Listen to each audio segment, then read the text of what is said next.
and Shy family, what's going on, man? It's been a while, but we are back. We got a big show today. We have a lot of topics. Listen, right before the show, me and Hundo were in a whole argument about Dante Moore. And Hundo, how are you? Because I want to start right there because we're not going to let that. He tried to start the show and talking about, oh, let's go ahead and get started. No, we're going to start right there. What's good, Hundo? Man, what's going on, man? I'm doing good, man. Can't complain. Just working, staying out the way. Like you said, man, we got a lot to talk about, man. A lot going on across sports. We can start there.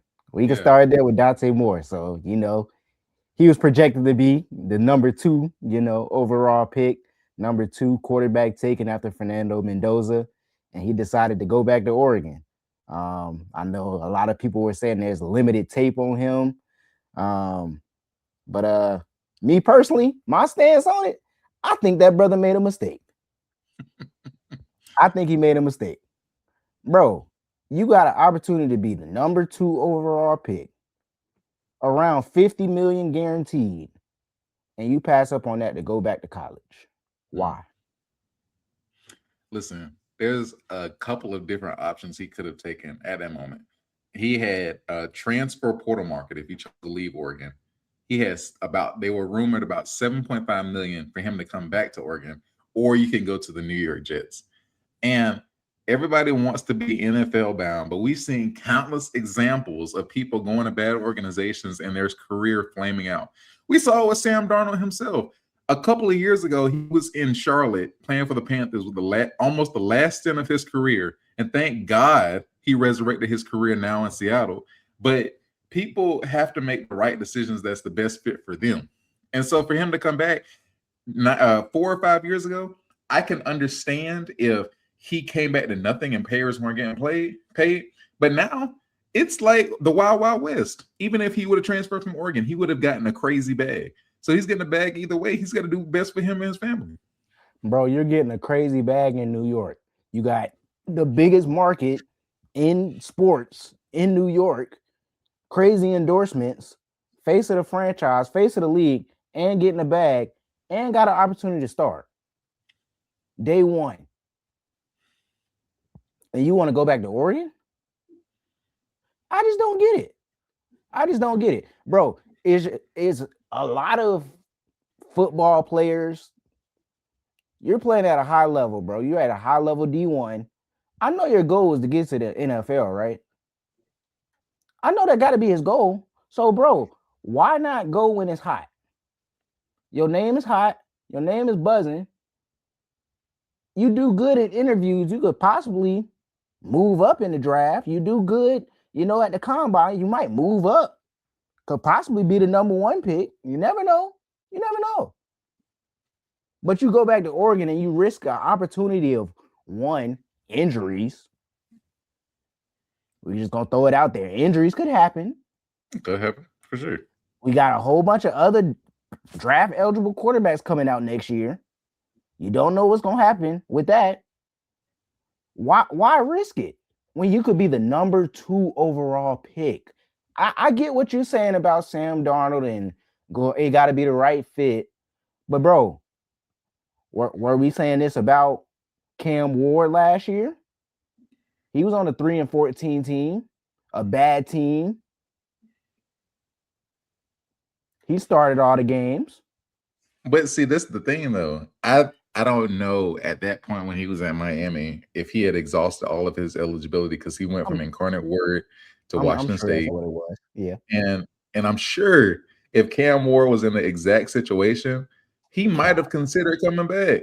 Bro, I'm telling you, because now it's different. If player is making $10 million, they're making almost more than they are annually than they would have been doing in the NFL. The only difference is guaranteed. It's guaranteed at Oregon. You don't think he's not going to see all 7.6 million of that? What's the difference? Okay. Hey, when the draft talk come around next year, like I told you before the pod, when the draft talk come around next year and Buddy is not the number 2 overall pick or the number 1 overall pick, I'm coming back and I'm calling him an idiot on the podcast. So this is the thing. What if he's number 3? Bro, you still lost out on money. I mean, chump change. He's still going to probably be making $50 million. And what happens when you go to an even worse organization? Well, Since that he want I'll to pick, give. since he want to pick and choose where he want to go, what happens if he ends up in a worse organization? Then what? But what if he lands in a better situation? What's the difference? You're Okay, taking the we same gonna see. risk. We gonna see. Hey, all I'm saying is when Buddy is not a top 3 pick, top 2 pick, I'm coming back on the podcast and I'm calling him idiot because you fumbled the bag. You fumbled the bag. Regardless of how much NIL you get in at Oregon, this is not NFL money. So, okay. If Mendoza had another year of eligibility and didn't want to go to the Raiders or the Jets, and he decided to come back, would you say the same thing? Absolutely. Bro, you have an opportunity. Nobody was talking about Mendoza being the number 1 pick before this season. Nobody. That's a fact. This man came back and balled out and entered his name into the number 1 draft pick conversation. That's a risk. It is, but it's also a reward because next Not year. when you the number 2 overall pick. Yes, it is, bro. Because if you have a team that has leverage and has picks, or happens to have a sorry year and is in the top 3 or 4, and you land with a good organization, then the tables have turned. Look at the Chiefs this year. The Chiefs obviously don't need a quarterback, but they have a top pick because they were sorry and they had an unfortunate injury. Same thing can happen in any organization in the NFL. And if that organization needs a quarterback, guess what? Now you lucked out. And guess what? He won't have $50 million. Yeah, but you got to think about the second contract. We say that every time. Now we got to factor in the second contract. We do, because if you are a Super Bowl might not winner, make it to the second contract by your logic. But what if he does? What if he lands with a person like Andy Reid, with Patrick Mahomes at the end of the first round? About to retire. Now I'm saying a person like Andy Reid-esque. Now it's different. Oh man, he look. Everybody be like, wow, God landed him right where he needed to be. Exactly. Okay. Sometimes you gotta wait. Bring it back. All right, we gonna see. We gonna see. I just hope that the young man does not fumble his bag. That's all I'm saying. Don't fumble your bag, brother, because you could have been a number 2 overall pick. Now, when he come back next year, and he a second round pick or a late first round pick, like I said, I'm coming back and I'm calling him an idiot. Or the number 1 pick. I can't wait. Right, he's not gonna be the number 1 pick. I'll say it right here. He is not gonna be the number 1 pick next year. You guarantee it. Guaranteed. Okay. All right. Well, we're gonna clip this. We're gonna make sure 8:31 on this podcast. All right. Yeah. Make sure you got it. All right. So since we're on there, let's talk about college football. So have you had a chance to watch any of these playoff games? Like, I know we texted in the chat about the Ole Miss game, but with this with this Indiana-Oregon game, it probably was over after the first half. So how do you feel so far about the playoffs and these couple of games we watched? Yeah, Indiana just abused them. That was a beatdown. I didn't expect them boys to jump on them that early, but it got ugly quick. Yeah. And I honestly didn't expect Miami to be here, in all honesty. And hey, Carson Beck balling, them boys running that ball, and that defense flying around. Now I do think they're gonna be missing a couple of players, because didn't that dude get that targeting call? Yeah. In like the fourth quarter. So we're gonna see how that impacts them, especially in the first half. But if they can stay in it, they can make it a game. Yeah. But I think I'm leaning towards Indiana, man. Them boys are rolling right now.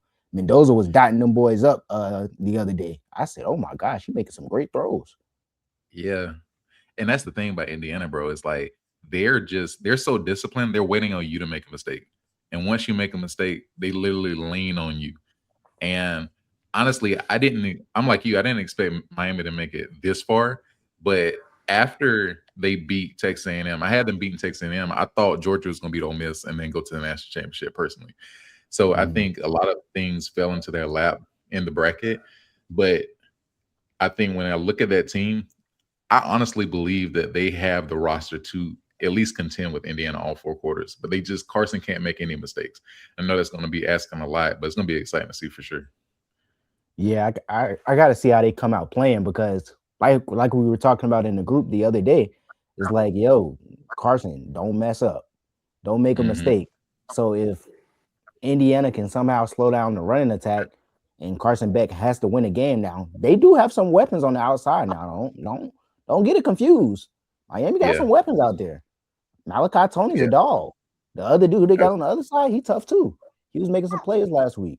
So we're going to see. And Carson Beck is experienced, despite us being hesitant and concerned about his turnovers possibly. But he does have experience in these big moments and bright lights playing at Georgia before. So we're going to see. Yeah. My brother John, how are you? Fellas, man. How y'all brothers doing this evening? I'm glad to join the podcast with my brothers. It's been a little minute. A lot has happened. I don't know. I'm trying to catch up, see how boys at right now. I heard y'all talking about Indiana, and I have to let me go ahead and get my apology out the way right now when you're talking about Indiana. Because both y'all. Yeah, I'm gonna get mine out the way, Hunter. Be a man. Let me stand on my quick 10 real quick. I personally want to apologize to the University of Indiana Hoosiers and your fans, because I didn't believe that y'all would be in this position. I'm gonna keep it a stack. When y'all got here, I believe it was last year, I said, well, enjoy it, because I don't see it happening for the next 10 years. I said that. That was me. And, I can go back and clip it. I'm sure we will here.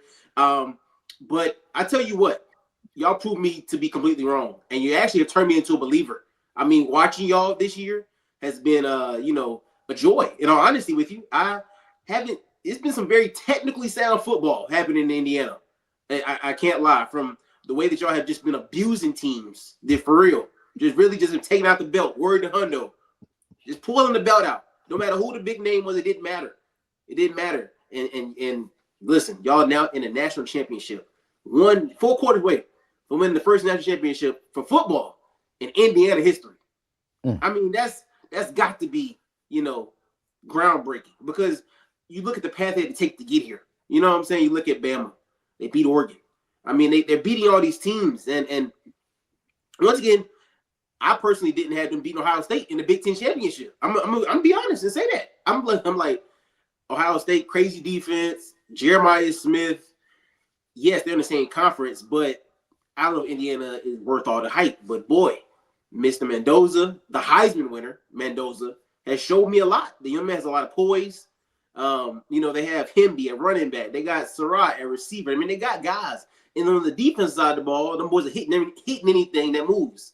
And so when you have that kind of combination of a team, you're set up for success. And also, we also got to give a lot of credit to this coach.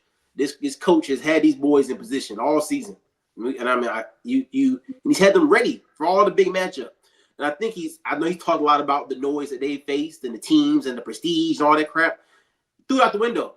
We're Indiana, and we're going to play football and line it up, and that's what they've done all season. So once again, from the bottom of my heart, I apologize because y'all proved me wrong.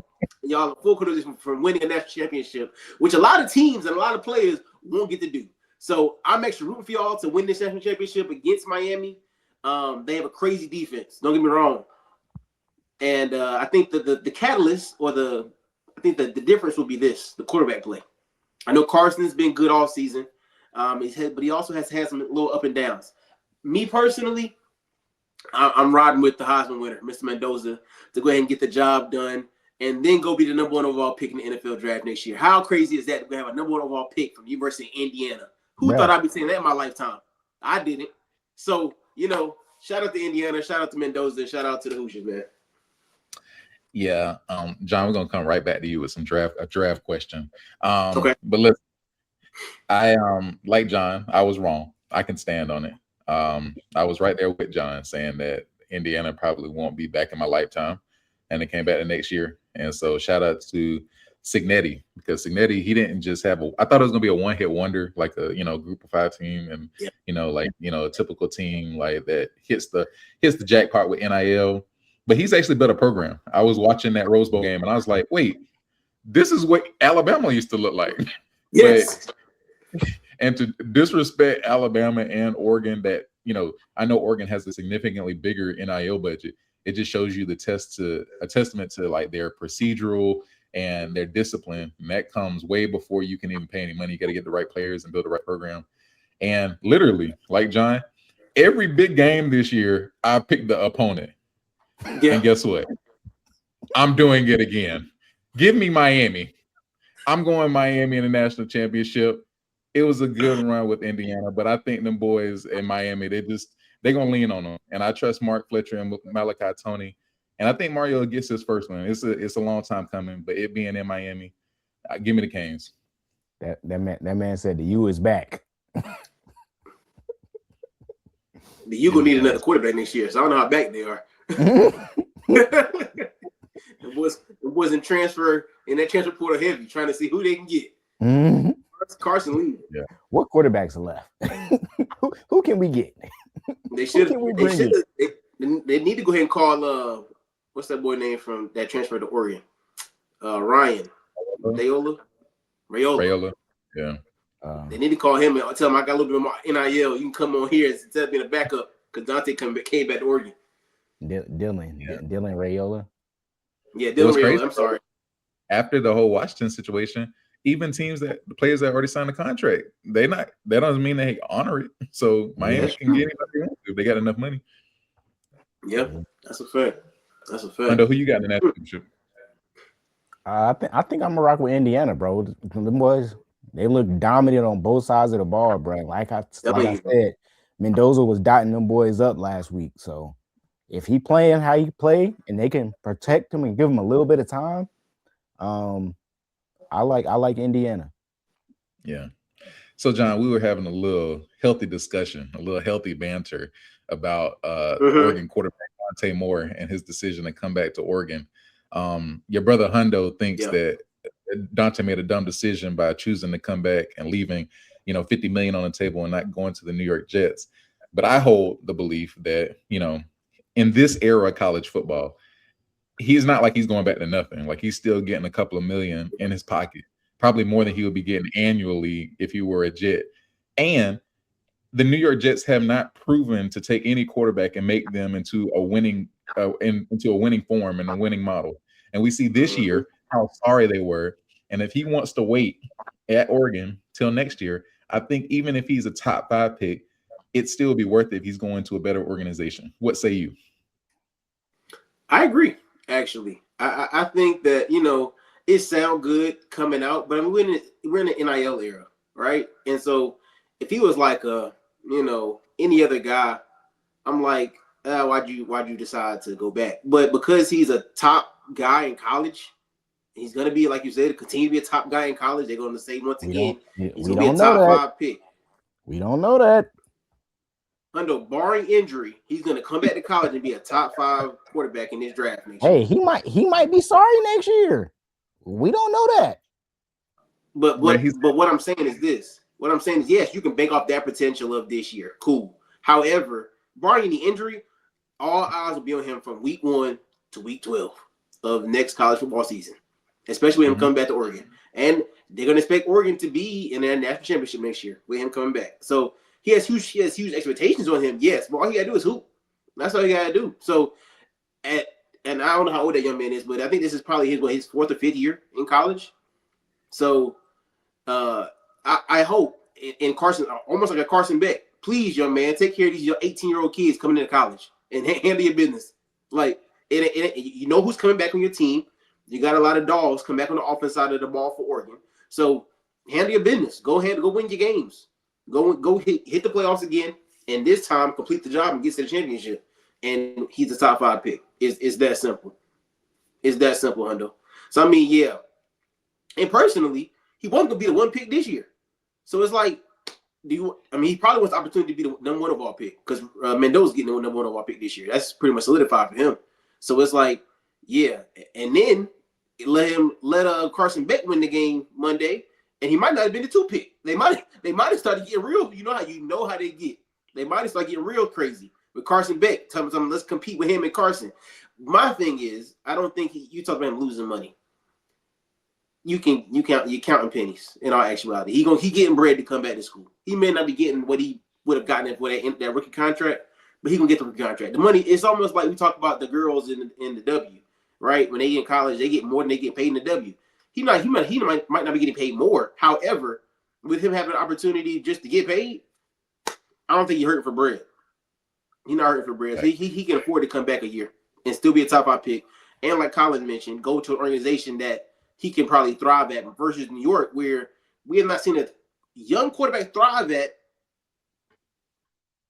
I can't even put an X amount of years on it. It's been a long time. Like Joe Namath. No quarter. Yeah, maybe Joe Namath. Right. It's been a long time since a young quarterback has thrived in New York. I can't blame that young man for saying, "Nah, I'm not going to the Jets." That's not worth me. So I'm not mad at him going back to school. It's gonna have a crazy effect on the draft overall. I think, with him coming back, so I'm like, okay, what happens after that 1 pick now? I think the first 2 picks was solidified in the draft, but now with him going back to school, now the draft gets a little crazy. But that's something for the league to worry about. That's not for him to worry about. Yeah, we gonna see. We gonna see. I just don't think that Buddy gonna have an opportunity to be a top 2 pick next year. I don't see that happening. But we gonna see. I think, but there's the thing, Hundo. It's always gonna be a team that needs a quarterback.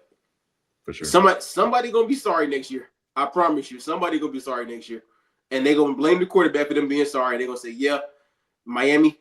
I mean, I can name you probably about 3 teams, 4 teams right now. It's gonna be sorry next year, and it's gonna need a quarterback. So, Yeah, but what I'm saying is he gonna be right? You see what I'm saying? Like, is he gonna be that top 2 quarterback? That's all I'm saying. Like, I just don't think that he's gonna be that top 2 quarterback again. Okay, well, let me ask you this: but because you said that, what other quarterbacks are in next year's draft class that you think could say I overtake Dante Moore's position currently, looking into the next year? Arch Manning, Mensa at Duke, Sam Levitt. Those are the guys that I mentioned earlier. I mean, I just don't think that it's a lock that he is by far the best quarterback that's going to be in that draft. And like I said, it's no telling how he's going to play next year. It's no telling how none of them quarterbacks you just named will play next year. I mean, it's like he got the same right now. Everybody's starting at ground zero. But see, that's what I'm saying though. Like, why not go when your name is hot? Why not go now? Because he still can get picked top 5, regardless whether I go 1 or 5. I think we're just banking that he's going to go top 5. I don't think it's a guarantee that he goes top 5. We know right now that Buddy was number 2 pick. Yeah, that's a fact. Buddy was going to be a number 2 pick. Hundo, barring injury, with Oregon's NIL budget, he's going to be surrounded by a roster that will get them exactly where they were last year. So he's going to be better than every quarterback. Okay, let's see. We got to wait and see. Let's see. And like I said, to this point, when we come back next year, and Buddy is not a top 2 pick, I'm calling him an idiot. But even if it's 3, 4, or 5, he's still won if he's going to a better organization. You don't know where he's going. Hundo, this is my thing though. He's not going to the Jets. You don't know that. You don't know that. What if we come back next year and the Jets still drafted up high and now he ended up in the Jets?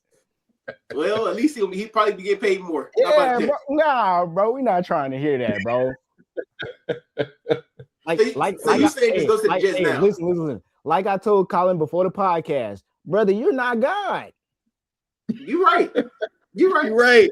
But the thing is, look how Patrick Mahomes landed with Andy Reid. Like, you don't know who's going to be in the top 5 this year. That's one in 1,000. Bro, the injuries happen every year. There are plenty of teams that are good organizations that will need a quarterback. Hold on, wait. What pick was Patrick Mahomes? He was like 17 or 18, right? No, he's like 10. But still, he won. That's not two. Bro, in the NIL There's a difference in money between a number 2 pick and a number 11 pick. It don't matter, Hundo. It don't. It don't. Okay, we gonna see. Hey, the reason it don't matter because the NIL offsets it, though, than the Jets. I'm calling him an idiot. But like to Collin's point, I think the reason he's saying it don't matter because NIL gonna offset it. When Patrick was in school, it wasn't NIL. So like, yeah, I need to come out while I'm high because I can get the most money while I can. Okay. I can afford to lose a couple million. I'm gonna lose from pick 2 to pick 7 because of NIL. I'm gonna make up in the difference at that time at Oregon. Okay. Exactly. And the money he's probably, let's see. The money he's probably made over his collegiate career, he probably don't even have to go to the NFL. Like all of this extra stuff, it's because he wants to fulfill a dream and he wants to be in the league a long time. And he's not gonna do that with Jets. No, he don't know. He don't want to fulfill no dream. No, he don't. Why you say that? He would have entered the draft. What you mean? Hey, yo. Listen, let's not talk about the Jets. Let's talk about some better teams. We just had the NFL wildcard games. So I want to start with the Green Bay Packers and the Chicago Bears. Crazy game. So after the first half, I thought, Green Bay was on to the next round, getting ready to, I don't know who they would play. I think the Rams, But I turned it back on, and Caleb was driving on fourth down and threw the craziest throw I've ever seen. How do y'all boys feel about, the wild card weekend as a whole? And specifically, let's start with this game. Yeah. So I'm going to tell you right now, I didn't watch the game until the second half. Because the first half, I was like, oh, this is getting bad. Like, they were getting beat to sleep. And I turned the game off. I was like, yeah, I'm going to point in watching this. I had watched enough football early that day. So I was like, well, I don't even need to watch this. And then I seen second half, I said, are they getting close to coming back? What's going on here? By the time I turned the game back on, them boys are talking about something. Oh yeah, it's a comeback. I said, oh, and so man, I think this really speaks a lot to what's happening in Green Bay. And I was talking to some Packers fans, and it was like, okay, of course they had the Micah injury. They needed help at corner all season. They lost Alexander before the season even started, and then they never got a corner. To be honest, like they never had any corners to really help them. So throughout the year, they lost their top tight end. Jordan Love was out for some weeks. Like they never really had it all together. Now Jordan Love did play in the game. He did play in that game. They had all their top receivers. I mean, like I don't know if Josh Jacobs play this past weekend. Yeah, he did. He did. So I mean, like they had a lot of their top weapons on offense, but the defense side of the ball, as you saw, allowing that comeback to happen. They just they never recovered from that Micah injury. So shout out to the Bears because I really thought y'all had just, had a season of hype and then y'all was going to flop. I really did. So, I still think y'all going to flop probably this upcoming weekend. But that's beside the point. The point is y'all made it through that first game. I didn't think y'all was going to make it. So Caleb, had a good game. DJ Moore, crazy, obviously. So, I mean, them boys really just had enough heart at the crib to win. So shout out to the Bears. Yeah, shout out to Ben Johnson. Caleb has been one of the most clutch quarterbacks this year. I don't know if that's a product of them being in those type of situations a lot, or he's just a clutch quarterback. But shout out to them. I didn't believe in the Packers defense, especially after I seen what Derrick Henry did to them. So when everybody was picking the Packers to win against the Bears, I'm like, bro, did y'all see the same defense that I saw? Because that man Derrick Henry was running all over them boys. I told y'all then, I'm like, them boys don't even deserve to be in the playoffs, bro. They gotta give up their spot, bro. Playing defense like that. And granted, Chicago didn't run all over them like Derrick Henry did, but the fact that they blew that game, I mean, you gotta look at the defense as well. I mean, yes, the offense didn't produce a lot of points after they had scored 21, but still, like, defense got to be able to get stops at least. Yeah, for sure. So I guess like, what do y'all think about in the Packers offseason? People were talking about Matt LaFleur potentially leaving, and like, what does this mean for Jordan Love? Like, do y'all consider him like what is he on the quarterback metrics for y'all? Is he like above average, elite? How do y'all view Jordan Love after another playoff blunder? I mean, that wasn't on him, but he went for 323 and 4 touchdowns.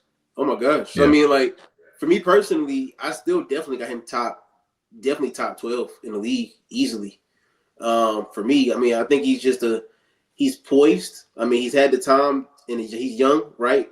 So he's had the time to sit behind the Aaron Rodgers for a couple years, learn the system, learn the game, learn the culture out there, and I think he's using it to the best of his ability. When he's on the field, Jordan Love is good, as we saw in the game. Like it wasn't his fault that they lost. Me personally, it wasn't his fault. You know, you gotta throw some blame around to the defense a lot, honestly. But you know, I think he's putting his team in the position to get the job done. So yeah, I like Jordan Love, and I still got him top 12 in the league. To answer your question. Yeah, I think it was interesting the conversations about LaFleur, possibly, you know, either being fired or somebody either trading for him or whatever. Because they did have a new president or whatever that's leading the organization. So especially that loss in the first round, the way that they were up, and especially with all the coaches being fired, like it was definitely a conversation I'm sure that they had. But like we talked about, the injuries on the defensive end was probably his saving grace, in all honesty. I think if you run it back with Micah, you have Micah back out there, that's a big part of the defense. Mm-hmm. So if he's out there, he changes the game. I think with him, I think they'll probably add some more pieces in the offseason, but they have a legit shot in that division. That division is only getting tougher. So we're gonna see what they're able to do next year. Yeah, for sure. All right, let's transition to the Rams Panthers game. I also have to apologize to the Panthers because I thought it was going to be over early, and then I looked after halftime. I was like, oh, they got a chance to win. Crazy game from Jalen Coker, I believe, is the wide receiver. Bryce had a decent game, and the defense showed up. Not in the first drive, but later on in the game, they actually showed up. I definitely was talking some cash to Deshaun, and I almost had to eat my words. I was praying. I was hate watching because after everything he said about the Colts, I wanted to make sure that everybody in that chat was on the couch.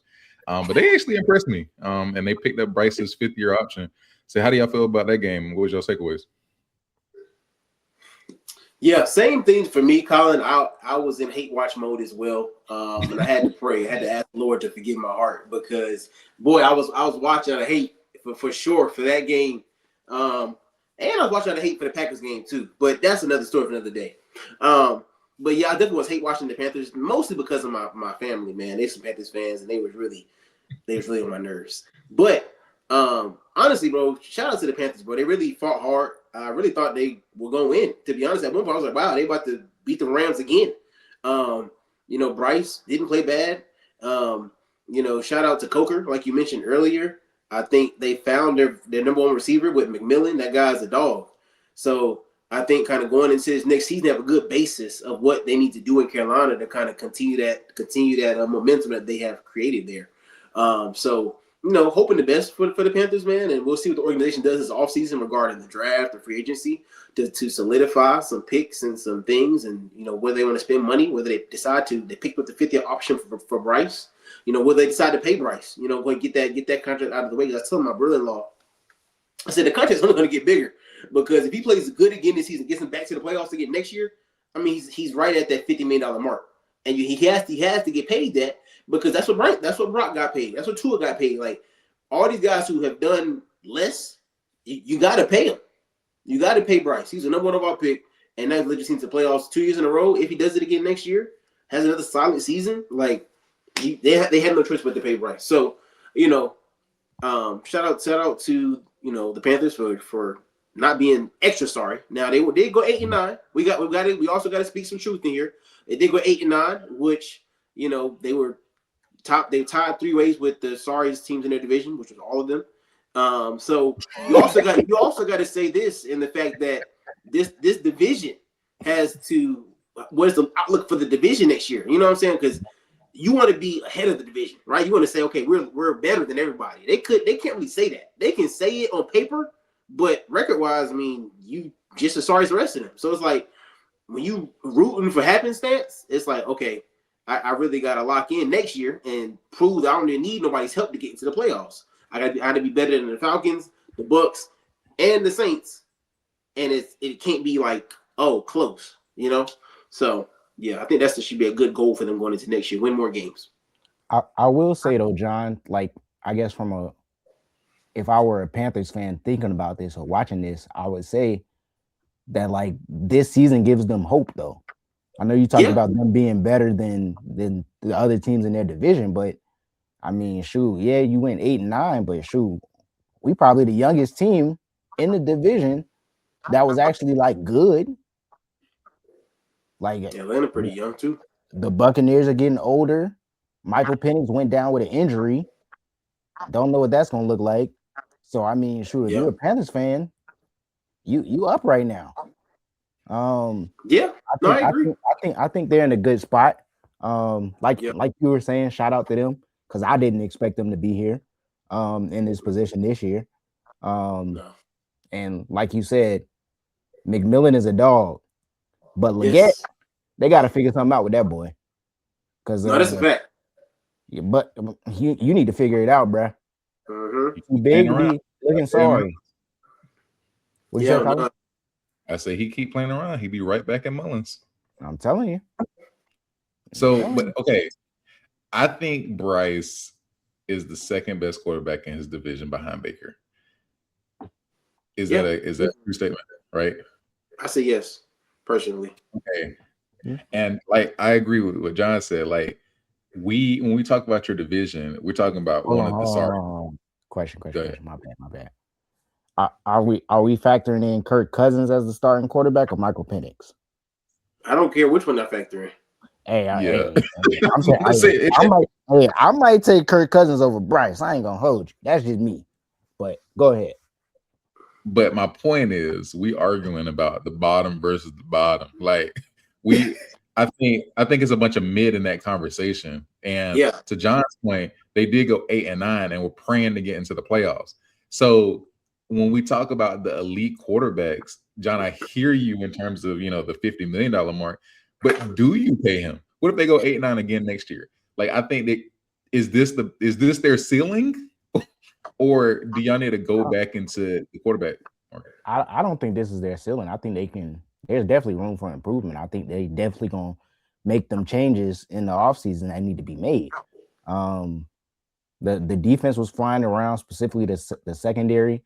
But I think this offense still has some room to grow. But I think Bryce is a good starting point. I also think that defense is also getting cooked a lot too. I ain't gonna hold you. That man Puka was giving him some work. That's different though. But this is what you're gonna have to think about in NFC playoffs. He's been cooking everybody all season. Yeah, but it wasn't just Puka. It wasn't just Puka. That's true. I mean, Devontae was getting his. I mean, like it wasn't just him. So I mean, but to Collin's point, you just made a second ago.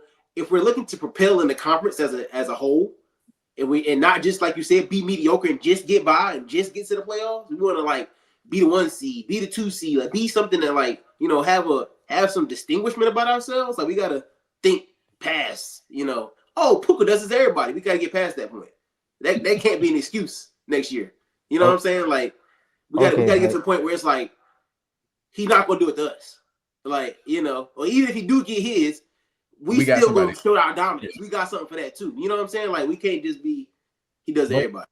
But that's what I'm saying though. Like I feel like they saw that and they're gonna go into this offseason and say, okay, we need X, Y, and Z. And we're gonna put these pieces in place around Bryce so that there's no excuse of, we didn't have the corners, we didn't have the secondary, we didn't have the receivers, the running backs. I think this season showed them and will allow them to fill those holes so that next season they can come back and be, 11 win, 12 win, hopeful season for them. And that's what I'm saying. That's what they gotta have. Yeah. My only thing with that though is like we haven't seen their ceiling, but we all know their floor. And just because they had a good season this year, the division's only going to get better. I mean, the Bucks didn't have Mike and Chris the whole season. They come back. I'm sure they're going to bounce back. So you're going to be fighting for second in that division. And then we got to hope that the Falcons don't hit on their hire because they were decent for the year. That's what I'm saying. But also, like in the same breath, though, we saw this year with the NFC West where 3 teams make the playoffs. So I mean that could be a possibility. I'm about to say it could be possible. You never know. Bruh. The Commanders were sorry this year. Who? The Commanders were sorry this year. Hey, I'm on my Collin. I guarantee. Hey, all I'm saying, I mean, Collin mentioned, they're playing for second. That might not be bad. They could still be second and have 11, 12 wins. Maybe. That's all I'm saying. I hear you, but that just hasn't historically been that division's test. It hasn't, but like I said, we can see it turn around quickly. Yeah, but it got to turn around in their favor. Listen, I don't think anybody expected Ben Johnson to come in and turn it around like that. But see, and this is just a me thing. The pieces have been in Chicago. Yeah, I agree. They've had DJ. They had it. This is Caleb, second year or third year? Second year, right? But they had Rome. They had these guys like they've had pieces there. So like he had to come around and turn around the Raiders. Like that was his testimony coming into the team. But what I'm saying is they could add those pieces around Bryce. I don't think Bryce has had those pieces. I mean, yes, they added McMillan. That was a good pick. But like other than that, I mean, they brought in Leggett to be a guy. You know what I mean? Like just because you say the piece hasn't worked out, to me he hasn't had the opportunity with the pieces, or the pieces have not been added. No. We can't do that because Leggett not him. Clearly, I hear that. But to your point, they've been drafting people to go along with him. They can't help what he turns into, but they've been drafting people in hopes of. So go draft somebody else. Go bring in some other free agent. But to John's point, though, if they have tried to do that and haven't hit, what makes you think that next year they're gonna start hitting on players? Like it can still be a regular average player. Hey, the coach might be involved in the process next year, this offseason. I don't know. And they might bring in a new coordinator. I don't know. And my question is, I haven't watched much Panthers games this season. But did they get here because of Bryce or in spite of Bryce? Because that answer is going to dictate whether I'm paying him $50 million or not. I definitely think it was because of Bryce. Without Bryce, boy, they back to number 2 overall pick. I'm going to be honest with you. It gets up. Who is their backup? Andy Dalton? Exactly. That's what I'm saying. Yeah, they would. That's what I'm saying to you. He did this year or last year? Huh? Did the whole benching happen last year or this year? When he got benched a couple That was last year. That was last year. Yeah. That's last year.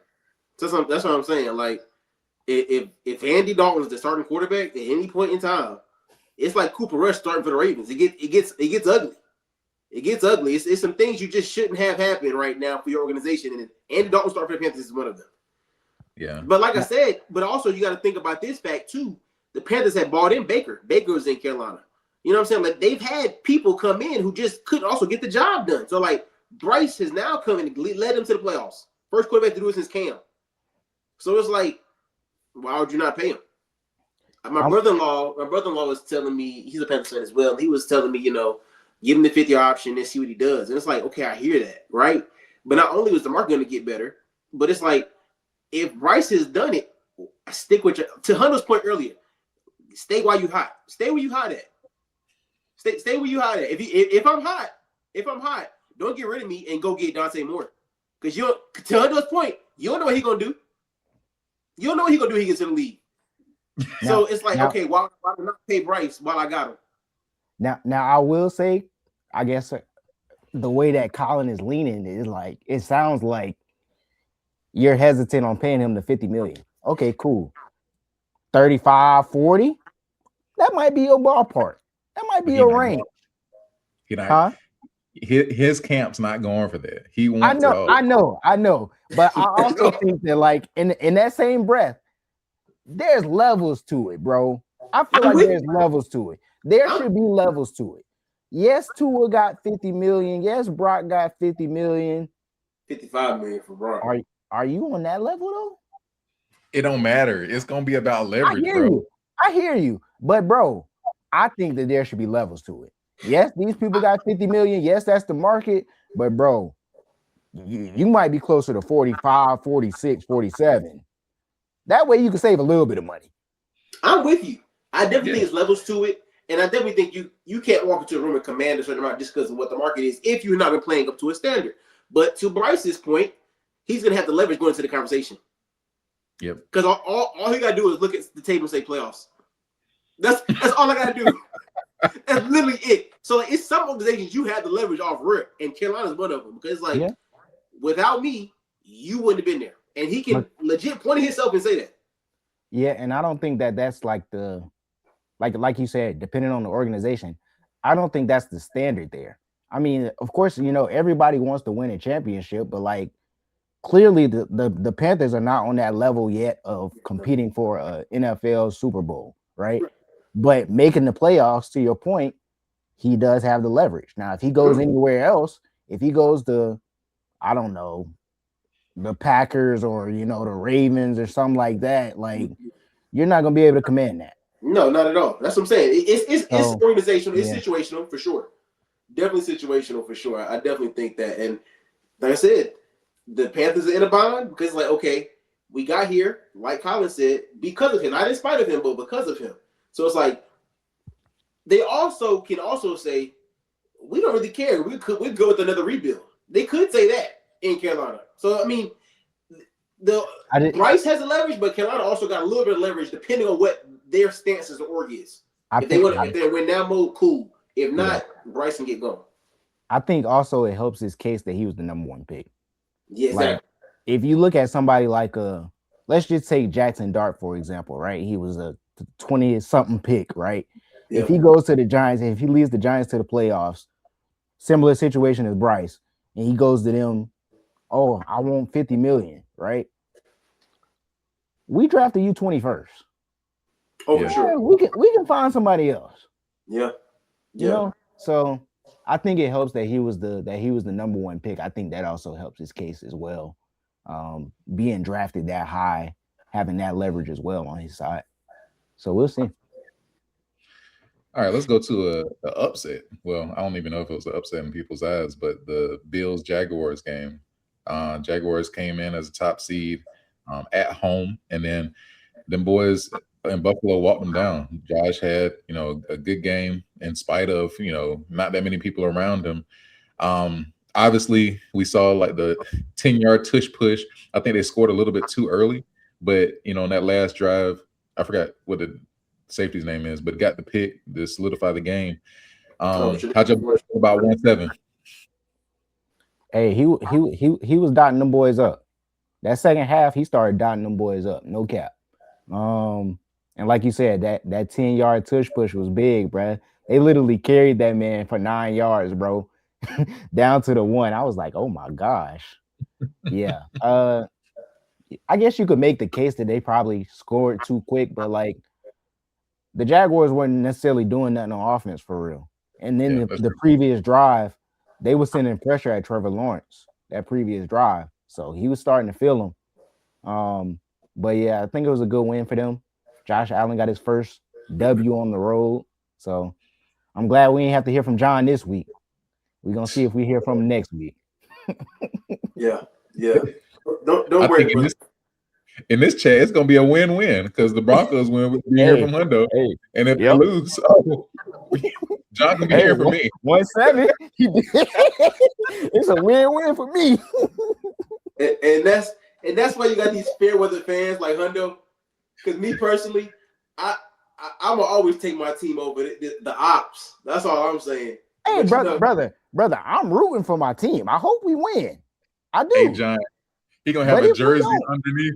Hey, he gonna have a blue jersey. Hey, look. hey, Collin. I always believed in 170. Hey, never a doubt. Word. Oh, brother. Yeah. This is year, man. This is year. Yeah. But if he lose, hey, that Broncos defense was balling. You see what I'm saying? The goal post, man. Hey, he was facing one of the top defenses in the league, bro. That man needs to be a groundskeeper. What did you expect? Goalpost is crazy, bro. Goalpost is crazy. I'm telling you. Hey, I give shout out. I give props to props to do, man. To Hundo's point, Josh Allen did have a good game against the Jaguars. You know, I was expecting him to lose. I was waiting in anticipation of an L from him, and I still am.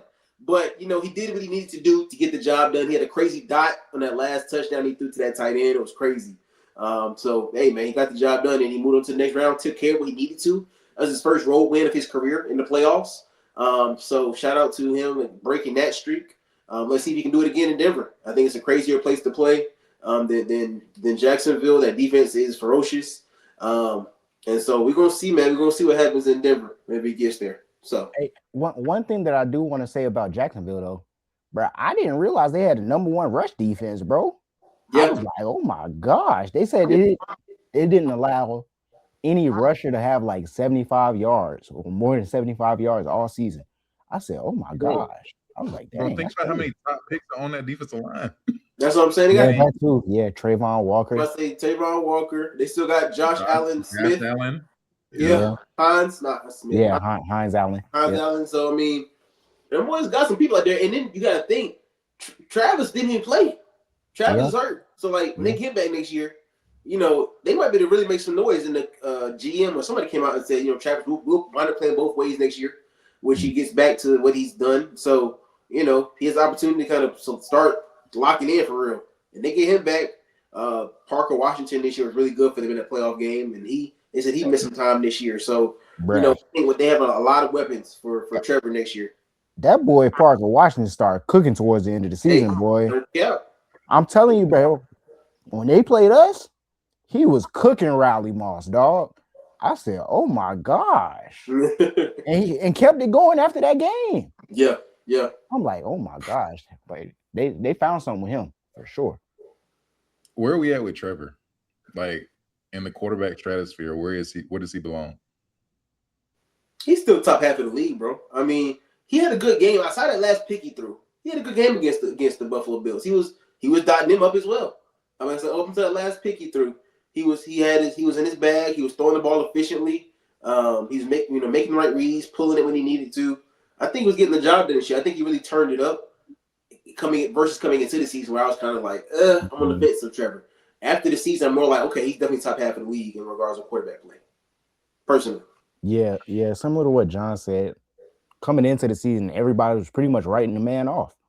And then this year, you know, he turned it around with Liam Cohen and restored faith. Like, I'm not gonna say top 10, but like John said, above average, definitely in that 11 through 15 range, 11 through 14 range, somewhere in there. If he can stay consistent and stay on the field, he gonna be in that conversation. He gonna be in the mix. Okay. All right. So let's go to that same game that happened that night. San Francisco 23, Philadelphia 19. This is a pretty back and forth game defensively. Both quarterbacks had mistakes. Late in the game, I was kind of questioning Philadelphia's offensive play calling, especially with those last two drives. And then obviously, I know we'll get into it with the conversation. AJ Brown, with the drops and what that looks like going into Philadelphia's offseason. But let's just stick with the game. How'd y'all boys think the game played out? What y'all think? Man, San Fran's been surprising me. My bad, Hondo. Go ahead. No, you good. Go ahead. Also, man, San Fran's been surprising me just because of the injuries that they've had. And they've been able to continue to pull out games. I think them going into Philly, winning in Philly in that playoff game for them was huge as an org. And I mean, also got to give some shout out to Brock Purdy, bro. I didn't think it's worth the bread that they spent on him, but I mean, he's been consistent when they needed him to show up. And so I got to give him some props. I still think product of the system. I still personally believe that. But when you're working the system the way he's working it, I mean, you can't really be mad at it. So I mean, I think it also speaks to just how Philly has to, and they have started making some changes.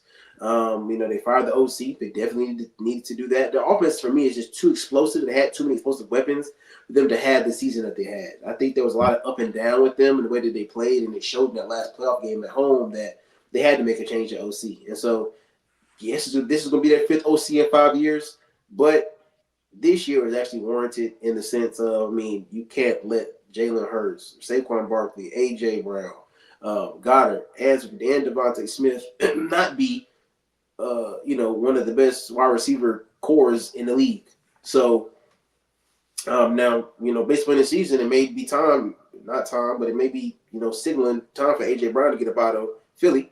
So next year could be interesting if they do not have him, but should he decide to return to Philly, they have opportunity to return to that prominence. But I think this year they needed what they got right here. Like I said, didn't expect it to have Philly winning this game coming into the game. And once again, it was one of those games I didn't really watch too much. I'm like, oh, this is actually going to be a beatdown because of the injuries that San Fran had. But, man, shout out to the Ravens' next head coach, Robert Saleh. Coming and getting his job done. I'm speaking that into existence, man. That Robert gets the job. To drop breaking news on the pod. Not no insider. No, it's not. It's not inside scoop.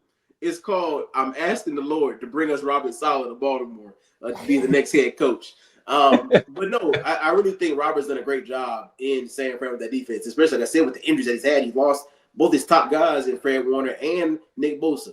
So, for him to now be in the divisional round with the San Fran 49ers in that defense speaks a lot to his coaching style and the way he's coaching that defense. So, man, that's all I gotta say.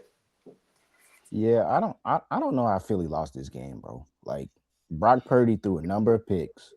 You gotta be able to capitalize off of mistakes. Like, I know the offense has been a problem all season in Philly, but like, I expected them to find a way to get it done at home playoff game, night game. You gotta find a way to get it done, and they didn't get it done. Like you mentioned, AJ Brown had a number of key drops.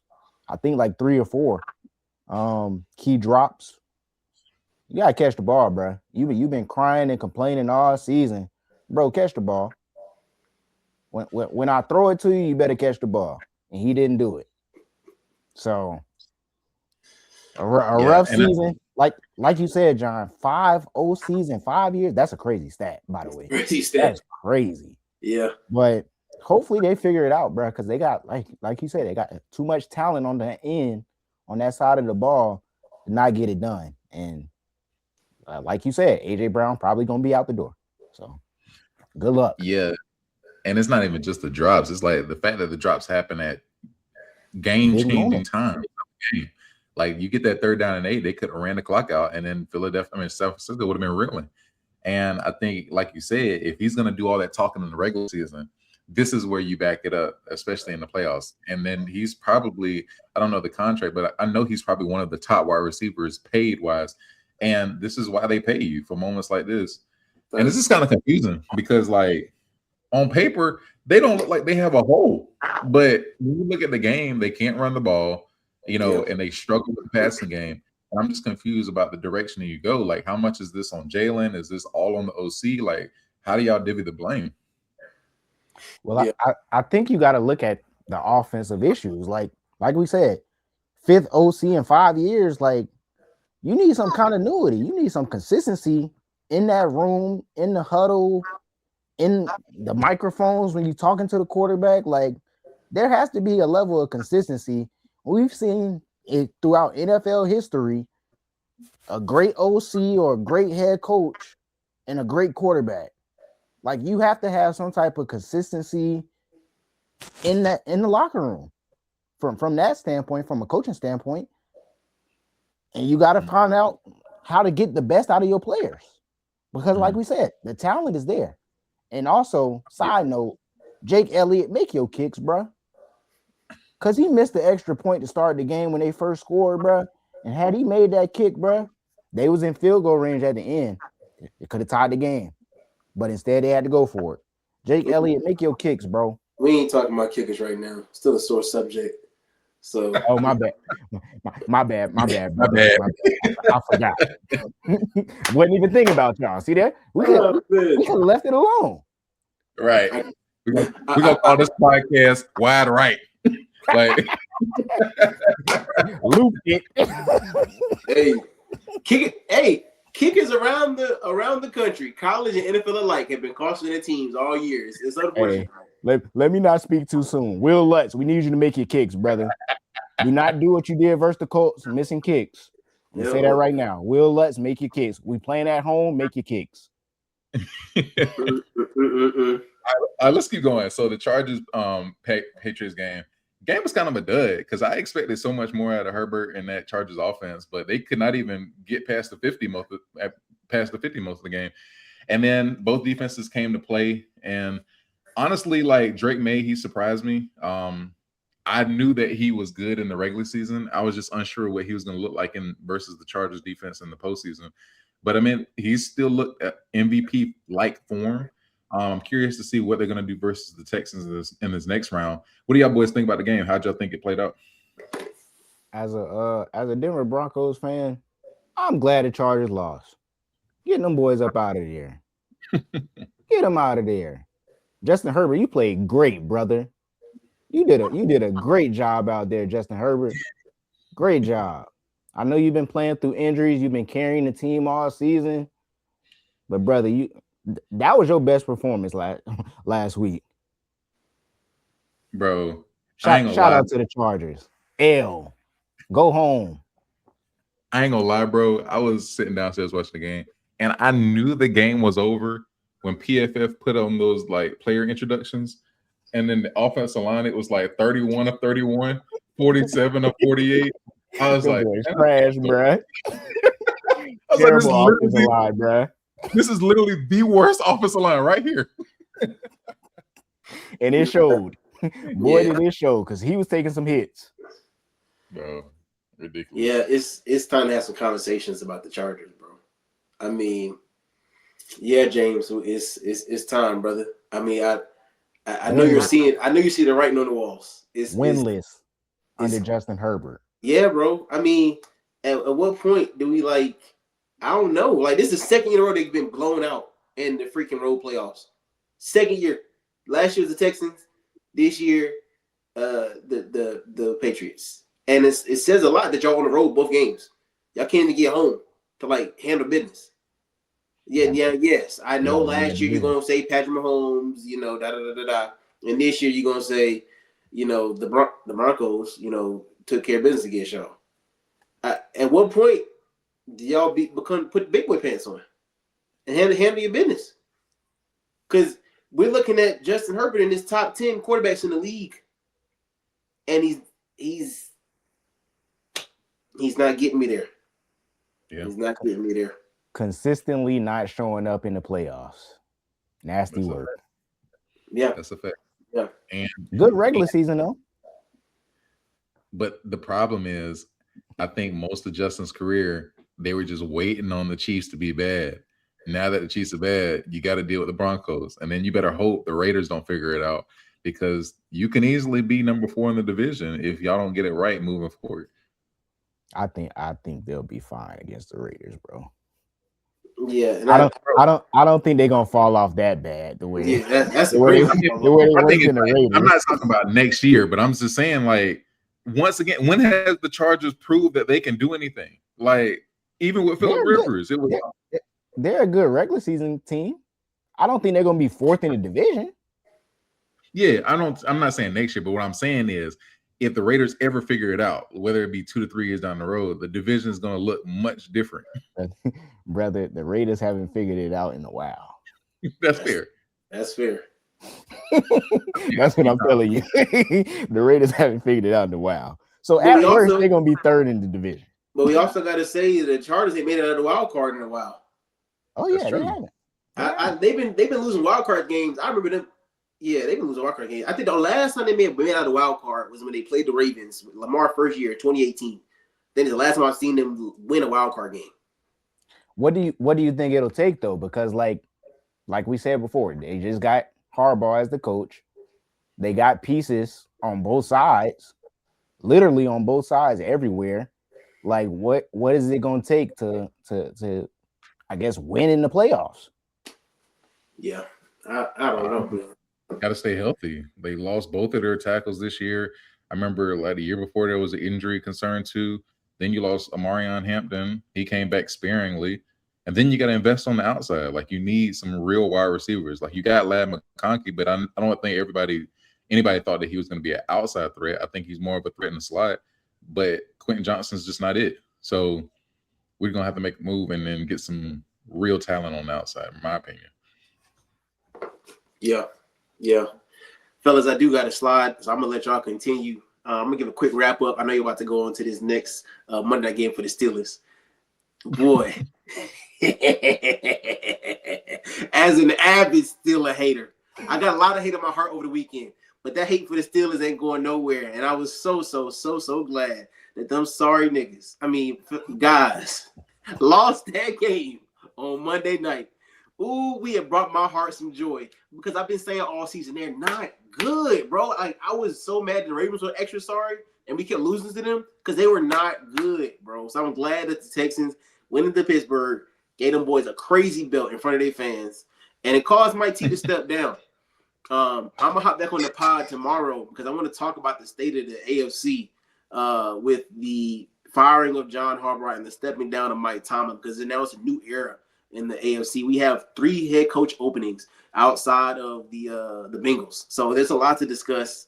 And I can't wait to get into it tomorrow. So I'm gonna hop back in. If y'all got some time tomorrow, fellas, definitely hop back on with me because I got some things I want to say that I can't say right now. So appreciate y'all time, fellas. Love y'all, boy. Y'all knock it out the rest of the episode, and I'll see y'all tomorrow. Peace, brother. All right, bro. Yes, I guess we can go there. Like, what was your thoughts on the Steelers? Like, yeah, I didn't even watch the second half of the game.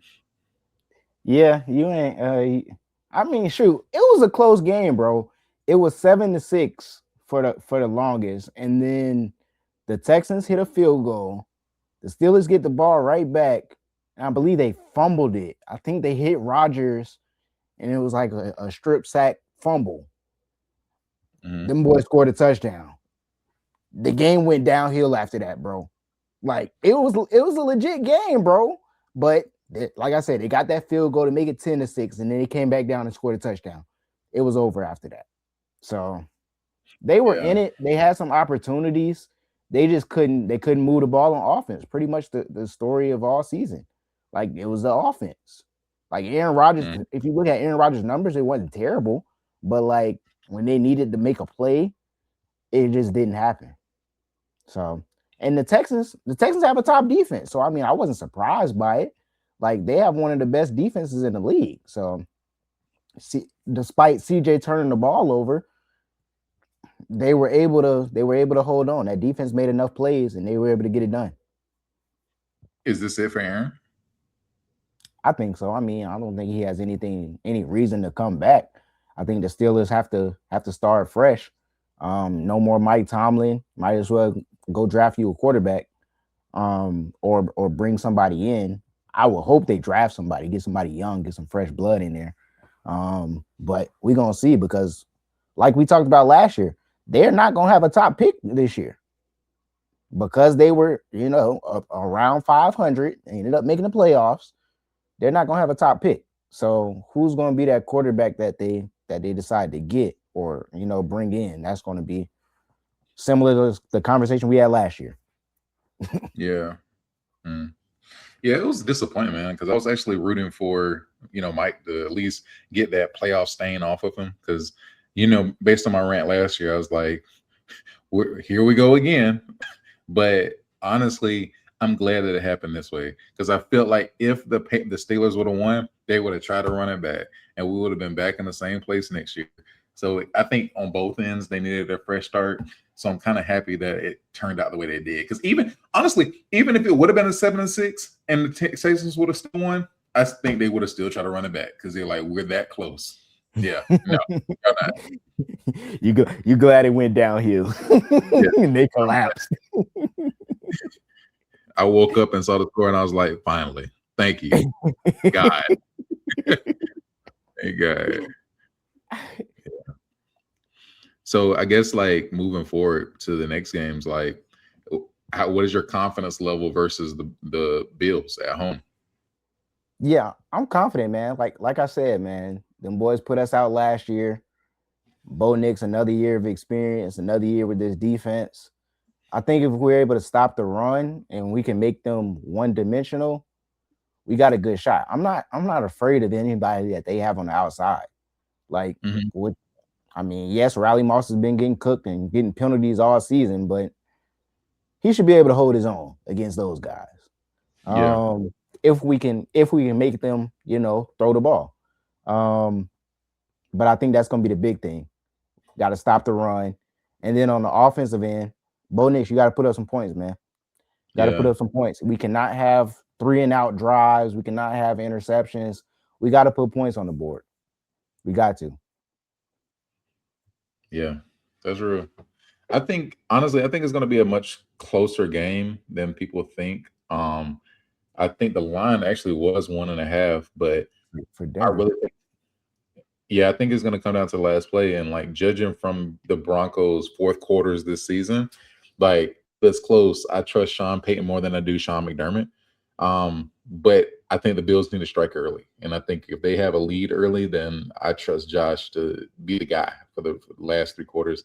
So it's going to come down to the first quarter, in my opinion, and just see, what kind of offense comes out for the Buffalo Bills, because I don't think that they have enough firepower, especially with Broncos defense, to come back from a large lead behind.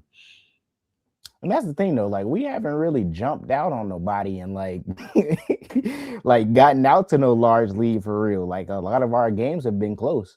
And then I think that's part because of the offense. Like, we don't have a strong running game. You don't know what you're going to get from Bo Nix, like I've been saying all season. You don't know what you're going to get from drive to drive, game to game. So, like, if he can make throws and be clutch, if we literally treat every drive like it's 2-minute drill, that's where he thrives. That's where he's the best. We got to keep it fast paced. We got to keep it moving and make the right reads. Keep it simple for him. Hurry up offense and go. Yeah, I agree. I agree with that. So about the other game in the AFC, the Texans and Patriots, like, what is your outlook on that game? Like, do you think the Texans have enough to pull it off, or do you think it's going to be the Pats in the AFC Championship? I think we got to see if Nico Collins is going to be playing. I think he got a concussion the last game, or some type of injury he had. But if he's out there, I low-key like their chances, bro. I'm like I told y'all earlier in the season, bro, I don't trust any of these AFC quarterbacks that was at the top of the standings, bro. I told you I don't trust them. We're gonna see. Drake May, like you said earlier, Drake May has been balling. He balled last week. This Texans defense is for real. I've seen them play. Yeah. I've seen the Texans defense. Them boys tough. If he can go out and beat the Texans defense and ball how he balled against the Chargers, Drake May, he might make me a believer, brother. Yeah. But until then, I'm leaning the Texans off the strength of that defense. Yeah. I agree. But I have the Pats in that game because with it being at home, I trust Drake May a little bit more. And hopefully, New England's defense comes out to play too, because their pass rush hasn't been that much existent during the regular season. But I saw some things, versus Chargers. Now, granted, I know the Chargers have a significantly worse offensive line, but I do trust them to get to C.J. Stroud. And honestly, when I was looking at the highlights, like, I didn't watch the game in its totality going. When I was watching the highlights of the Texans-Steelers game, CJ didn't have a good game. Like, he was making some dumb turnovers and he had some costly interceptions. So I trust New England to do that as well. And we've seen that throughout the season with CJ, bro. They had played who was that they was playing in the regular season? I think it was the Chargers that they might have been playing in the regular season, where he was turning the ball over. Like, he is susceptible of turning the ball over, bro. So if he's not careful, that Patriots defense is not sorry. Christian Gonzalez on the outside is taking away your number one wide receiver. That's a fact. So if you playing around CJ and you not taking care of the ball, it could go the other way quickly. Yeah. So we gonna see, man. But I'm hoping CJ take care of the ball, and they able to put some points up on the board, because this offense, especially the passing game, can be explosive. They don't necessarily have a strong running game, but CJ and these weapons, Noel's been balling, and what's his name? Higgins? The two young wide receivers that they have, them boys been balling next to Nico. So if Nico's out there, I like the Texans. I think CJ will take care of the ball, hopefully. Yeah, I agree. Okay, so the NFC kind of tricky, especially with the San Francisco and Seattle game, because Seattle's the number 1 seed and they're going to be playing at home. But I think San Francisco has all of the momentum right now. And we know that the demons and the ghosts have been out there for Sam Darnold, especially in big moments. So I'm curious to know what Seattle looks like coming out of this game. But personally, man, I think I might ride with the San Francisco 49ers to get to the NFC Championship. Yeah, I'm not going to do that. As much as I don't trust Sam Darnold, I don't trust Sam Darnold. But I just think they too injured, bro. They lost Kittle last week. He tore his Achilles. So that's going to be a big blow to their game plan offensively. I don't think CMC is going to be able to put the team on his back, bro, and beat the Seahawks. Like we've seen with the Seahawks, despite Sam Darnold turning the ball over, and I'm specifically talking about that Rams game, when he threw all them interceptions and they still beat the Rams. Now, granted, you could say that's on the Rams. The Rams suck. Okay, cool. But they found a way to win. Mm-hmm. Yep. Give me the Seahawks at home. But, okay, neutral field. Well, let's say you replace the 49ers with Seattle. If Seattle went to Philly, are you picking Seattle or are you picking Philly? I think I'm still picking Philly, bro. Like that's what I'm saying. I'm just a believer in Philly, that Philly is going to figure out a way to figure it out on offense. And despite everything that the regular season was telling me, I felt like they was going to be able to figure it out on offense and get the job done. And I feel that way about San Francisco. But like the injuries at this point has to be irrelevant, bro. Like I mean, yes, but bro, they lost George Kittle, bro. They lost George Kittle in that game. And they still found a way to win. Exactly. But listen, they about to be without him the whole game. That changes the game plan drastically. I hear you. I think the injury's gonna catch up to them this week. I think the Seahawks gonna get it done at home. Okay, we'll see. All right, in the last game, with the Bears and Rams, I'll let you go ahead and give your pick and analysis first. How do you think this is gonna go?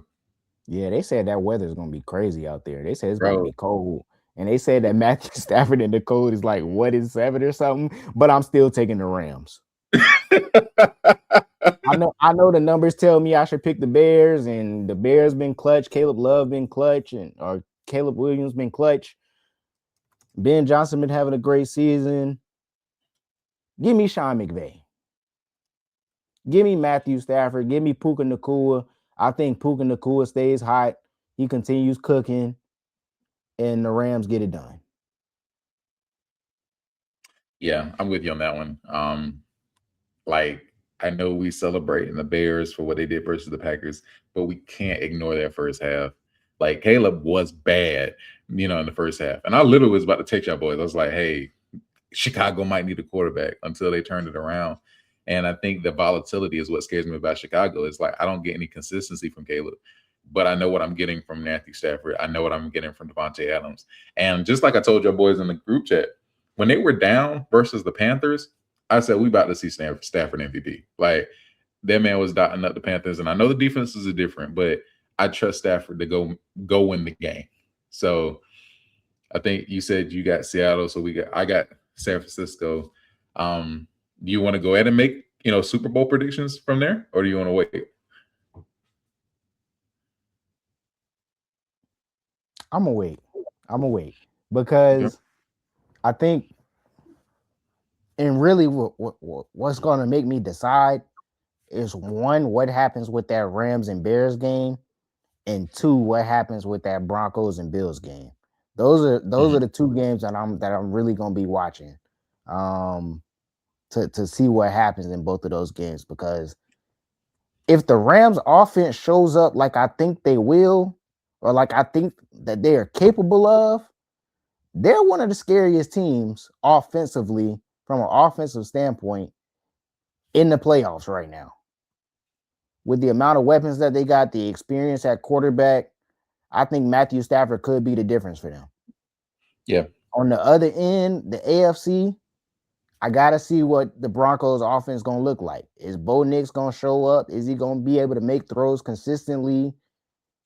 I got faith in the defense, but I got to see what the offense looks like. Yeah. Same thing with the Bills.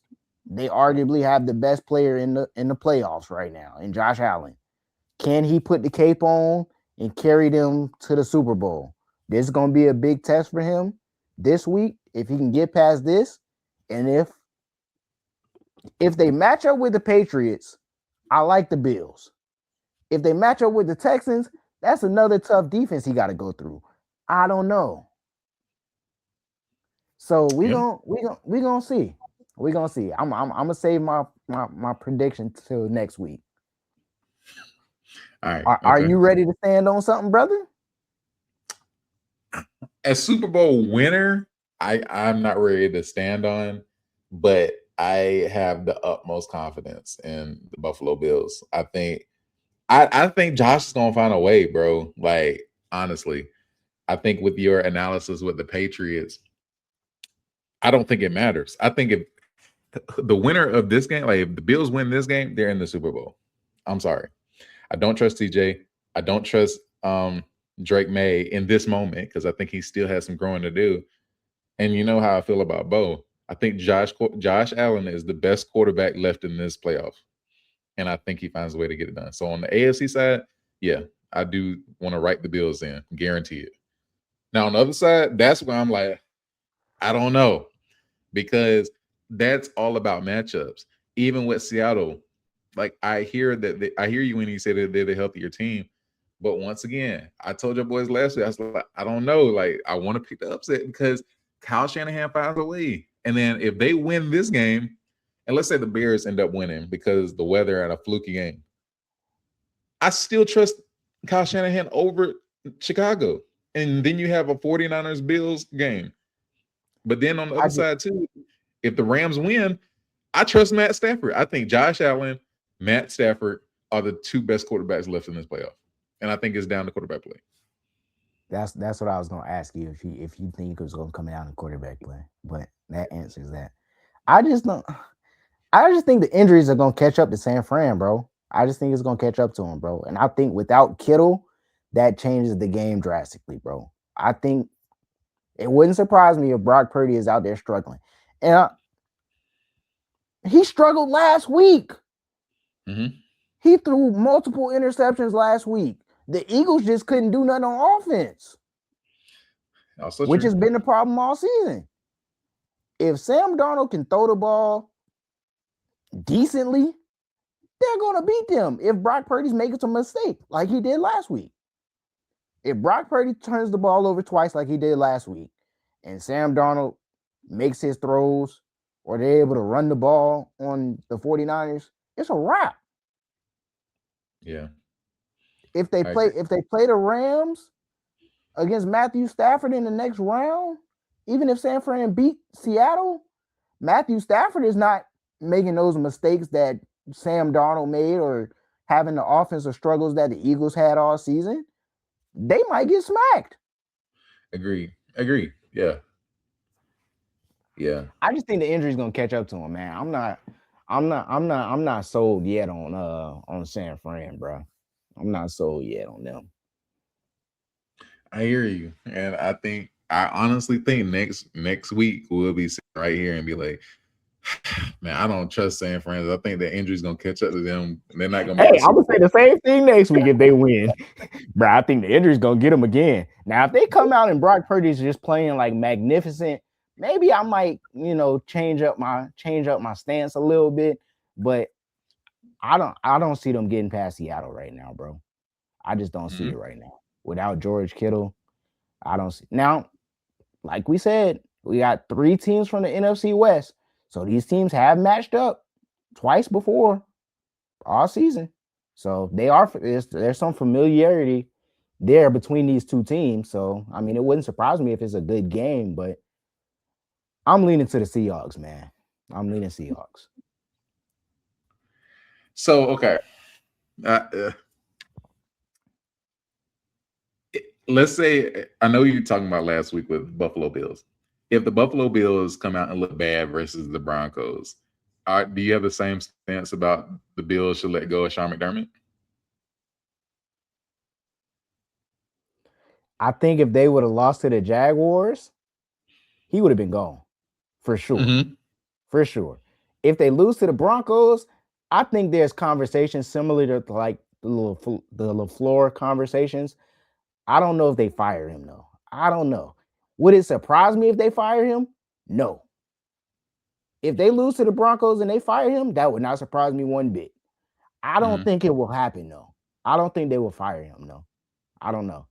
Because I think that with them not winning the division, them winning a road game on the playoffs in the first round, that helped his case a little bit. Now, if they come out here and they just look bad against the Broncos and like, you know, Josh Allen just plays terrible, he might get fired. But if it's like a close game, you know, late situation and they lose off a field goal or something close, maybe. I think it depends on how they lose. Like if they have the ball and they can't score and they lose, oh yeah, he's fired. Yeah, that's real. I agree with that. I think even if they win, like, I think the expectation is Super Bowl or bust. And that's why I was asking, because like, I don't think that Josh in this playoffs right here, Josh has an excuse. But when I look at their roster and I look at the coaching, I think you can make arguments that they have been lackluster at times this season. And so that's why I feel like, you know, when like, let's say they go to the AFC Championship and, you know, Josh is incredible and they lose. I think it actually looks worse on Brandon Beane and Sean McDermott, because it's like, man, I might not have this chance again, and I've done everything I can do. And so that's when you get a lot of chatter in the locker room, especially from the quarterback. And it's like, okay, we have to make a move because we're right there, you know? Right. Yeah. Yeah. But like you're saying, it wouldn't surprise me if it happens. Like you said, I think it's championship or bust. Like their mentality is championship or bust. Like in that locker room, championship or bust. Despite us thinking, you know, they might not have enough, you know, pieces around Josh Allen, specifically at receiver. Will he be able to put the cape on? Blase. Like, at the end of the day, this is their best opportunity to win the championship. Despite them not even winning their division, despite them being the number 6 seed and having to go on the road and all of that, Patrick Mahomes not in the playoffs. Lamar Jackson not in the playoffs. We got to win now. Yeah, agreed. So, yeah, it's going to be interesting. Like, even if they do beat the Broncos, if they lose in the AFC Championship, he still might be gone. So it wouldn't surprise me. Yeah. So speaking of teams that need to make the playoffs and need to win now, let's shift over to the NBA and let's talk about the Lakers, your team. Well, I won't say your team, but I will say we need to have this conversation. I'm a LeBron fan, brother. I am not a Lakers fan. I rock with LeBron. I hear you, but right now it's going to be your team because Goat James, your player's agent has gone on a podcast and he has expressed that the Lakers need to make some moves. And with one of those moves, it involves trading a key piece, probably their second best piece right now on their roster, Austin Reeves. So we're going to start with that, because do you feel like the Lakers are a legit contender this season? And hold on. No, bro. Hold on. Because I figured you would say no. But at the beginning of the season, I got on the podcast and I said, hey, listen, if you expect LeBron James to be a second option on this team and be a contender, you're dreaming. Oh, What you talking about? Yada yada. Brian comes in. And what's crazy is the Lakers actually looked good in those first couple of games before Brian got in. But that's neither here nor there. And now they don't even look good at all. So I want to go ahead and start there because in the same way that you got on me about my Wizards take, I want to respond with your Lakers take. And it's not looking good right now. Hey, ahead, brother, they are 5th in the Western Conference. Okay. It's not looking good. This is right where I expected them to be. Middle of the pack. Nobody had them contending for a championship, bro. I never said that. Oh my gosh. Bro, they are 5th in the West. What more do you want? They are 7 games back from OKC, who's been dominant.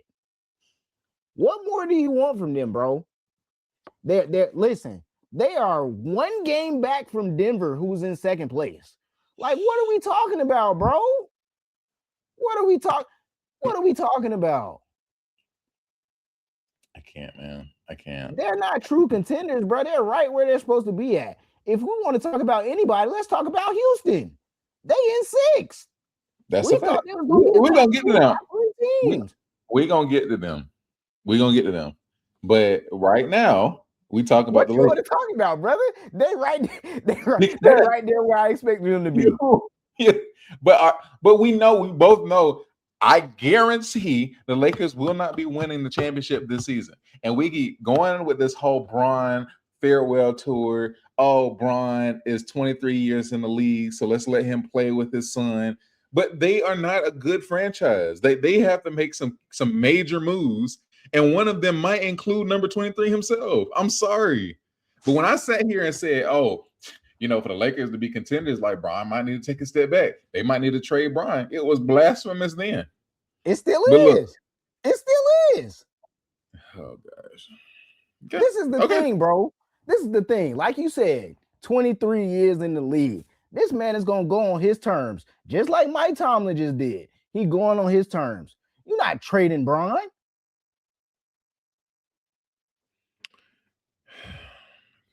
That man is going to retire when he wants to retire, and he's going to leave the Lakers when he's ready to leave the Lakers.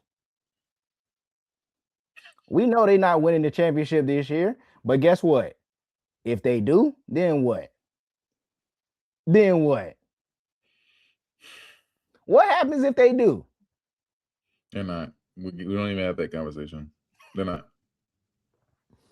Hey, brother. We're gonna see. I agree with you, bro. They are not a championship caliber team right now. I agree.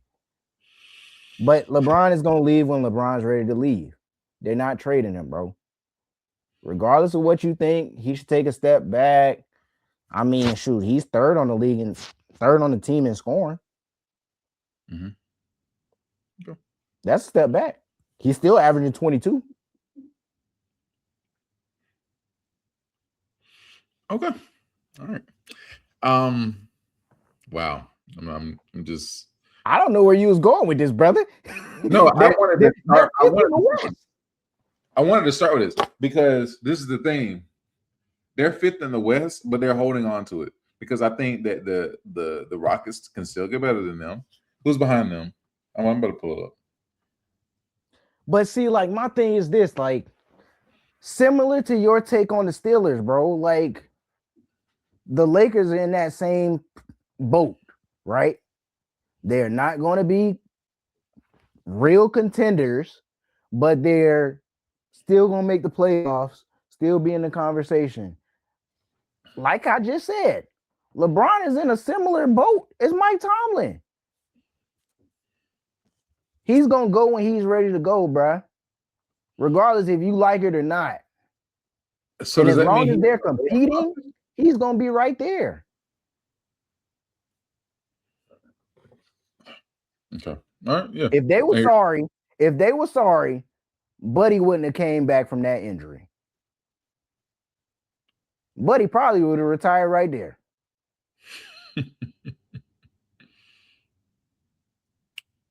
But there's hope. There's hope.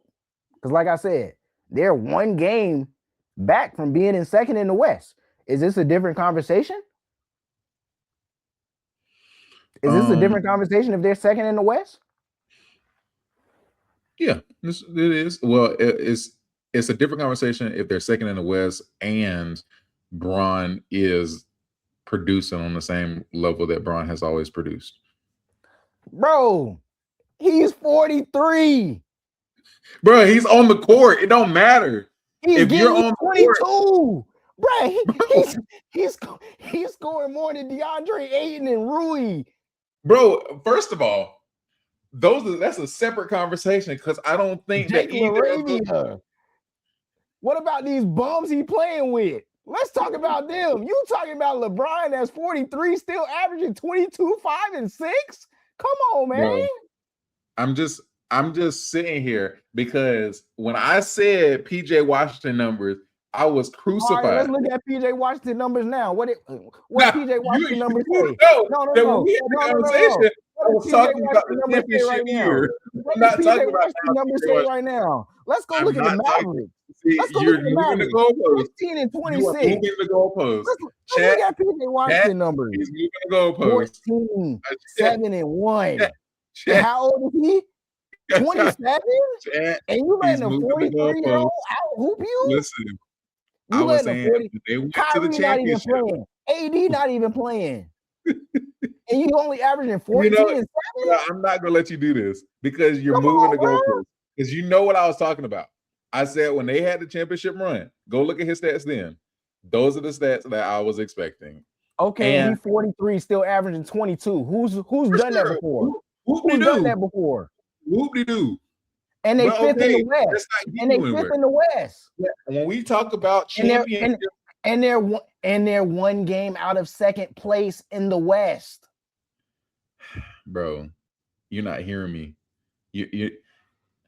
What I'm saying is when we had this conversation at the beginning of the season, I said that this team is not constructed to win an NBA Finals. Brother, I agree with you. Okay, hold on.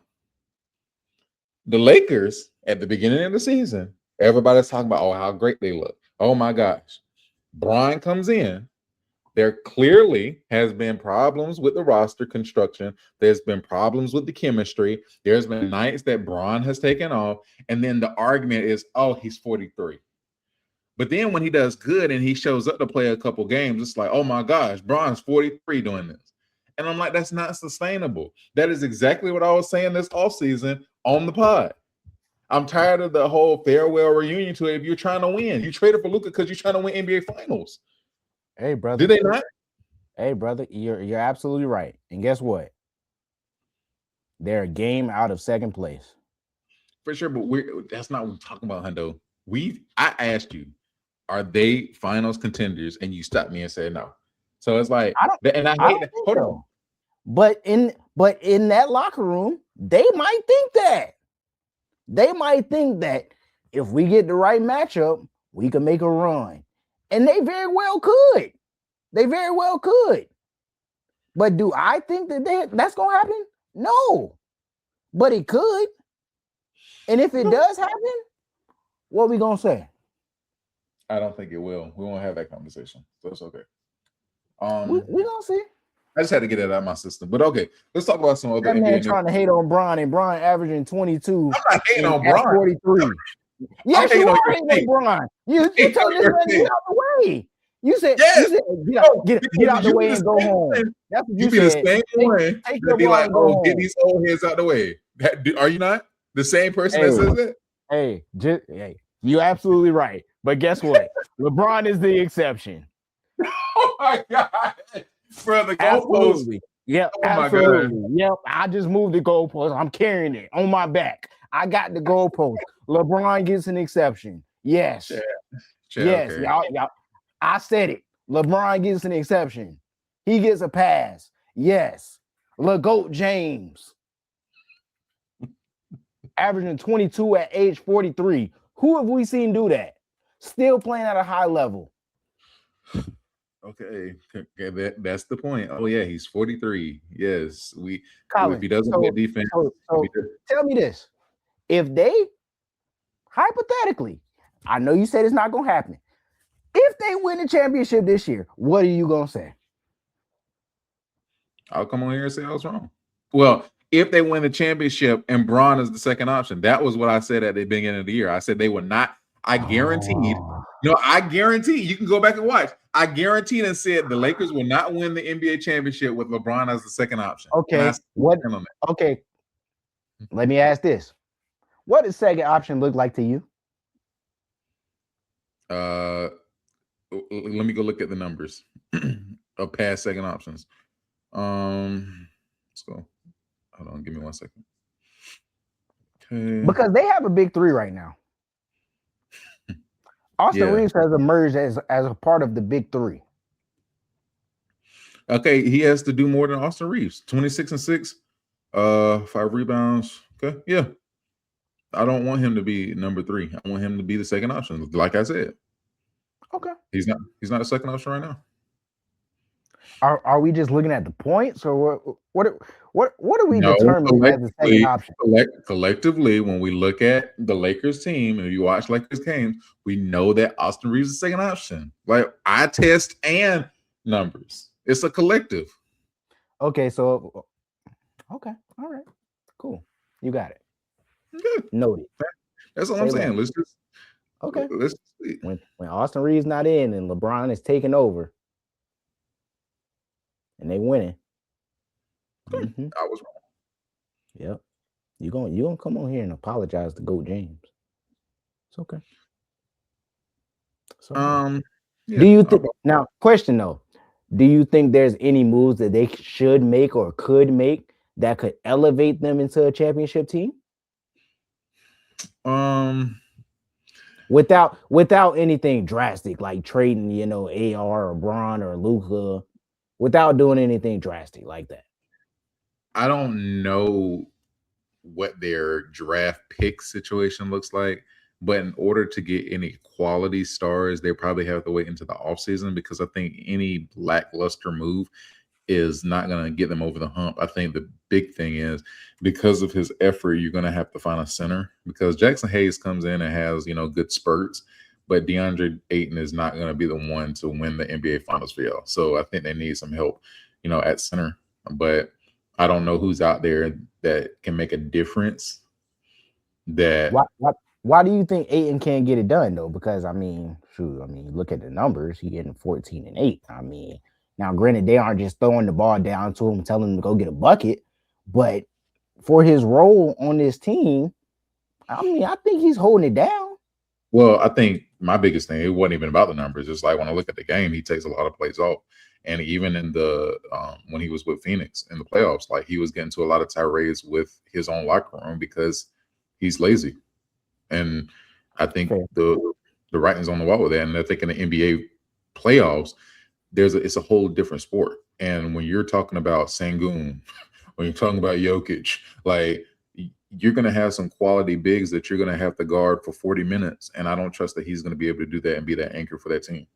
But see, my thing is this, though. Like, if you're the Lakers organization, right, we knew all of this coming into the season. So why did you go get him? And maybe they don't feel the way that you do, but like, let's say they do feel that way now, seeing him play. That's a bad move. Like that looks bad on the organization. So like, what do you do from there? I agree with you on that, bro. My thing is, if it was the Braun farewell tour and y'all are just gonna be sorry. But you're making these. But why can't they be the Braun farewell tour and they still try to compete for a championship, bro? Why can't the two things be coexist? Because this is like Jordan with the Wizards, bro. Like Jordan. No, it's not, bro. That's not the same. You're not letting me explain. No, because that's bogus. That's all I needed to hear. That's all I needed to hear. That's bogus. Hold on. Damn. Okay. This is Jordan with the Wizards, bro. Because Jordan had spurts where he was decent. Did he have Luka? Did he have AR? Can you pause? No, I can't because you sound bogus. Bro, because you're not letting me finish my point, bro. This is Jordan with the Wizards, bro, because Jordan has spurts where he flashed greatness, but he had no one around him, and Washington sucked that year. Do the Lakers suck? Do the Lakers suck? Hold on. Does he not have help around him? Hold on. But what I'm saying is they're trying to marry that with Luka trying to win an NBA Finals, his first, and I don't think the two can merge. The two can't mesh. Bron, if they're going to win an NBA Finals, Bron can take no plays off. Bron has to put up those kind of numbers, second option numbers, daily, especially in the playoffs, because the West is not weak this year. So it's not like I'm going to just coast and then get to NBA Finals. Because if they have to play San Antonio, then they have to play Houston. I mean, they have to play San Antonio, then they have to play OKC. Like, they're going to get blown up. They're going to get smoked. But I don't want them to get smoked. And then you come on and say, well, you know, this was a fair word. Like, Bron is 43. It's okay. Like, it's all right. No, if he's on the court and competing, we need to hold him to the NBA Finals trajectory. If he's not good enough, trade him. That's not fair though, Collin. Yeah. Because we literally just said this is not a championship contending team. So why are we holding them to that standard? Why are we holding them to that standard? If we both just agreed this is not a championship caliber team. We literally just said that. So why are we holding them to that standard? I'm agreeing with you, bro.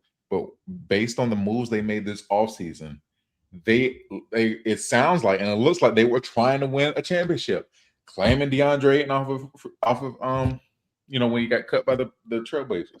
Like all these moves signal, hey, we're trying to win. Okay, but I think there's a difference between trying to win and, like we talked about earlier, the eye test. You can try to win, but if I see that, okay, this is not necessarily a championship caliber team, what, like I just asked you, what other moves can they do that can help them get over the hump?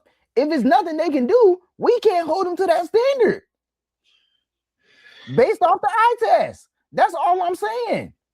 Okay. I don't think that's fair. But how? Because, bro, how can I not change how I view a team based off of what I'm seeing? There's this double consciousness. That's like me talking about the Bills, bro. No, it's not. How is it not? We just said that the Bills don't have the pieces around Josh Allen on the outside. Yeah, but we're not. Josh Allen does not have a Luka on his team. He got James Cook. Yeah, James Cook is not Luka. But stop it. You bogus now. You are bogus. You got James Cook, bro. That's a top 5 running back, bro. What you mean? Oh my gosh, bro. He is not Luka. Like, Luka is literally. Okay, he's not, but like, bro, you need more than 2 people, bro, to win a championship. He got AR. Who else do we have? You just said DeAndre Ayton is not the guy. Yes. Nobody after DeAndre Ayton, nobody else on that roster is capable of doing anything considerable outside of the big 3 that they have. Correct. And that's when I criticize. Okay. So why are we holding them to a championship standard? I said I was criticizing the Lakers offseason moves. And I can also hold Bron accountable that if you're going to be on the court chasing after this next ring, you're going to have to be an elite player. You're going to have to not take plays off. You're going to have to be available. You're going to have to be a locker room guy. And you're going to have to be a second option for them to win. If you're going to be on the court saying you win. Why AR can't be the second option? Why LeBron can't take a step back at 43? First of all, AR can be the second option. But I don't think that they win an NBA Finals with AR as the second option. Number 2 is when I got on the podcast a couple of months ago and I said, hey, he needs to step into more of a PJ Washington role and they need to have a dominant one. Because you're disrespectful, bro. There's a difference between. He's 43. He's 43. Okay. He's 43. And guess what? There's a significant drop off to PJ Washington level than 43-year-old Bron. No, I'm not. Stop it. PJ Washington level is like here, right? PJ Washington level is like here. LeBron at 43 is like here. And then like prime Bron is like here. That's a significant drop off. PJ, and when the Mavs were going for the finals was like here. Bron right now is like here. Did they win? Did they win? The Mavs?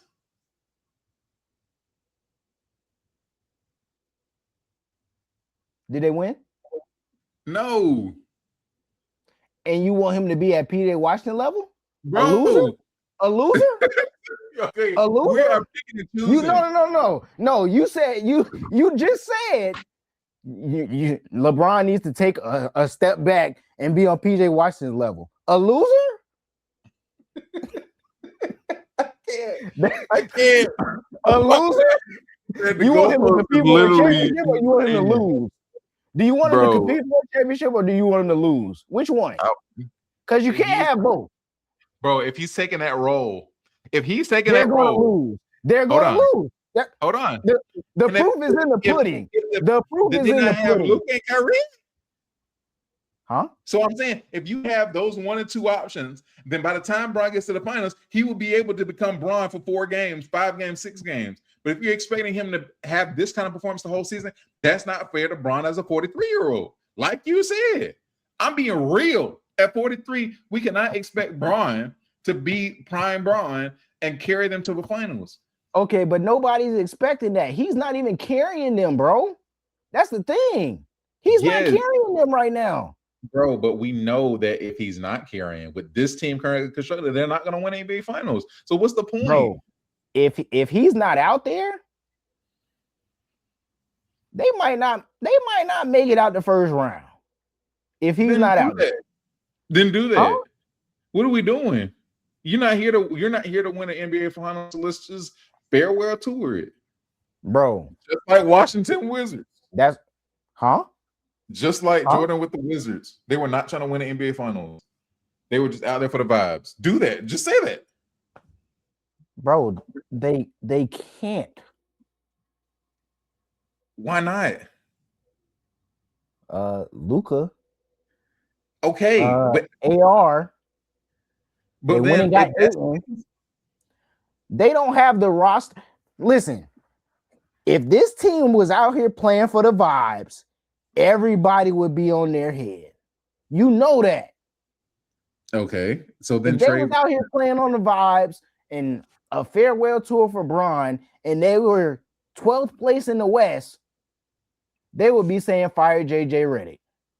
JJ Redick needs to go. LeBron needs to retire. They have to compete, bro. But that's why I said if Buddy is not able to produce every game and Father Time is slowly arriving, that cannot merge with him being either a second or third option with them also trying to compete. It's not gonna work, bro. If he's going to be out there playing, bro, they not about to be out there disrespecting 43-year-old Bron, doing whatever they want to do on either end of the ball. You got rookies blowing past them. Like you are looking at the highlights and the flashes. Oh, this is old Bron. Bron breaks away on a dunk, but a majority of the game he's not playing defense, and with the injuries, he's not playing as much. He's not prime Bron anymore. Hey, brother, I never said he was prime Bron. I'm saying when he's out there, he's still gonna give you something more than PJ Washington. And that's a fact. And that's a fact. I'm not saying, chat. I am not saying that he is PJ Washington. I said that he has to. You said PJ Washington role. That's what I said. He's better than a PJ Washington role is the point that I'm trying to get across to you. Bro, even at 43, he's better than the PJ Washington role. You can be better, but you still have to play a certain role for them to win a championship. And I think what should his role be? Forget PJ Washington role. What should he be doing for this team? Spot up 3. That's not even his game. Hold on. Make the right play, and then fourth quarter, make a play. Like that. Does he not do that? Which is why I said this is the PJ Washington role. That's not PJ Washington role, though, bro. Yes, it is, that bro. is not PJ Washington's role, though. What is PJ Washington's role? He's just a body, bro. No, he's not, he's replaceable. Bro. When they went to the championship, PJ Washington played a pivotal role, bro. Stop it. Go pull up the numbers from their championship run. That's literally what I compared it to. Define pivotal. So, do you think that that was not pivotal? Okay, that's replaceable. Okay, hold on. No. This man said a pivotal role. He about to pull up 11 points per game. Yeah, I promise that's you. Not pivotal. That's replaceable. 14 points per game. Pivotal role. Yeah. Whoop-de-doo. Great.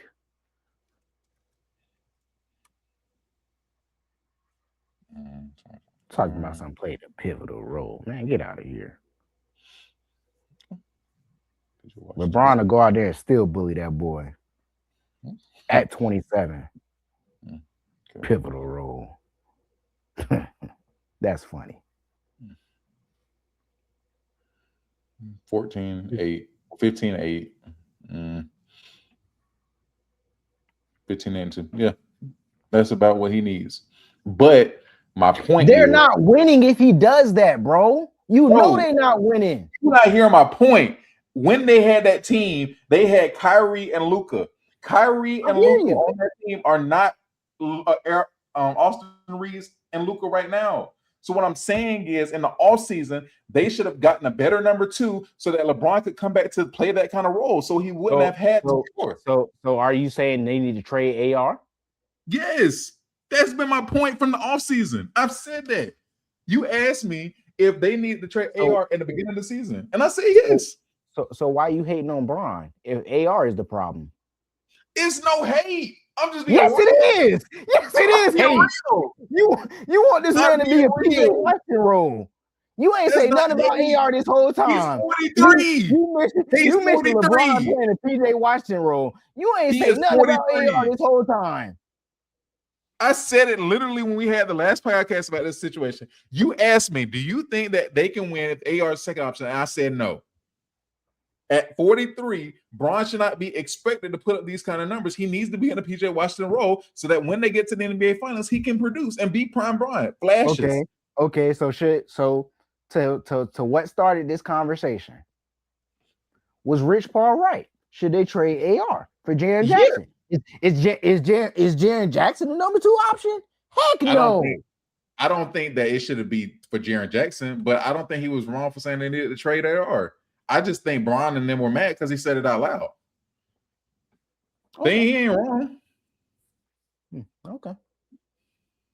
My thing is, what does a trade package look like? Because who are you looking at as a number 2 option that can come in and do more than what AR is doing and be a legit second option?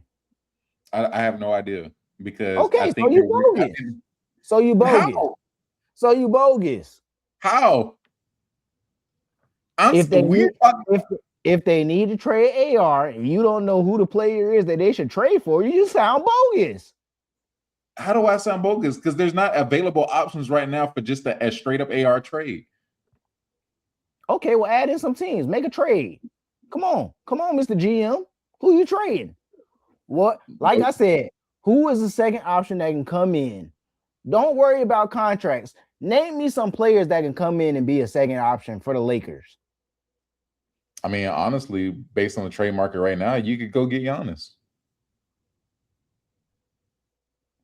For who? I don't know. Like, you can't do it for AR straight up, so we have to be a boatload of picks. Yeah, the Lakers are not getting Giannis. I can tell you that right now. Guaranteed that's not happening. There ain't many, like, because Luka plays the point guard and the only available option. See, now it's Luka's fault. Oh, brother. Is it AR or is it Luka or is it LeBron? No, what I'm saying is based on the trade market. Based on the trade market right now, there are not key forwards. There are not key guards that can play with Luka that are available. You can't just go get Trae Young. You can't just go get Ja. It sounds like you hate the team, brother. I do. It sounds like you hate the team. That's what it sounds like, brother. It sounds like you hate the team. You don't like LeBron. You think AR is the problem. You don't like the way Luka plays. You don't think Ayton is the solution. Brother, what do you like? Goodness. Nothing about this team. Nothing. Well, just say that. Just say you hate the Lakers. You hate how the roster's constructed. They need to blow it all the way up. Say that. Just say they need to blow it all the way up. Don't blame LeBron. And then don't try to switch the blame. No, because you're not gonna do LeGoat like that, bro. Just say you hate the team, bro. Goodness, this brother don't like nobody on the team. He don't like how Luka play. He don't think AR is a second option. Think LeBron need to play a PJ Washington role. Do you like JJ Redick as the coach? I think he's having to endure some things that I don't think he signed up for. But what did you expect? You going to LA, you coaching LeBron. What did you expect? Well, I think that's the problem. You got to make better decisions. Thanks, Dante.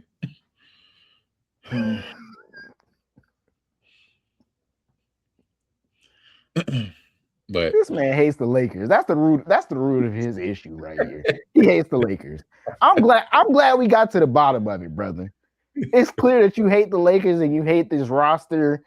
I'm glad we got to the bottom of it. Thanks, brother. Because, dog, this man came on. First thing, let's talk about the Lakers. We could have talked about a number of different things that's going on in the NBA, and you want to talk about the Lakers. That's hate. I had to get that out. Pure hate right there, boy. boy, you something else, boy. I'm glad y'all seen this. We've been going on what? 20 minutes talking about the Lakers. Come on, bro.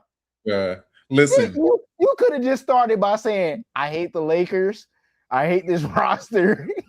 I don't think LeBron is good. I think LeBron should be in a PJ Washington role. I think AR is not good as a second option. We could have nipped all of this in the bud, brother. we could have saved some time, brother. Nah, I had to spell it out because I had to let the people know, based on this offseason, that everything that's happening is what I said. And I don't care. Oh, they're fifth in the West. I guarantee that this team will not win an NBA Finals.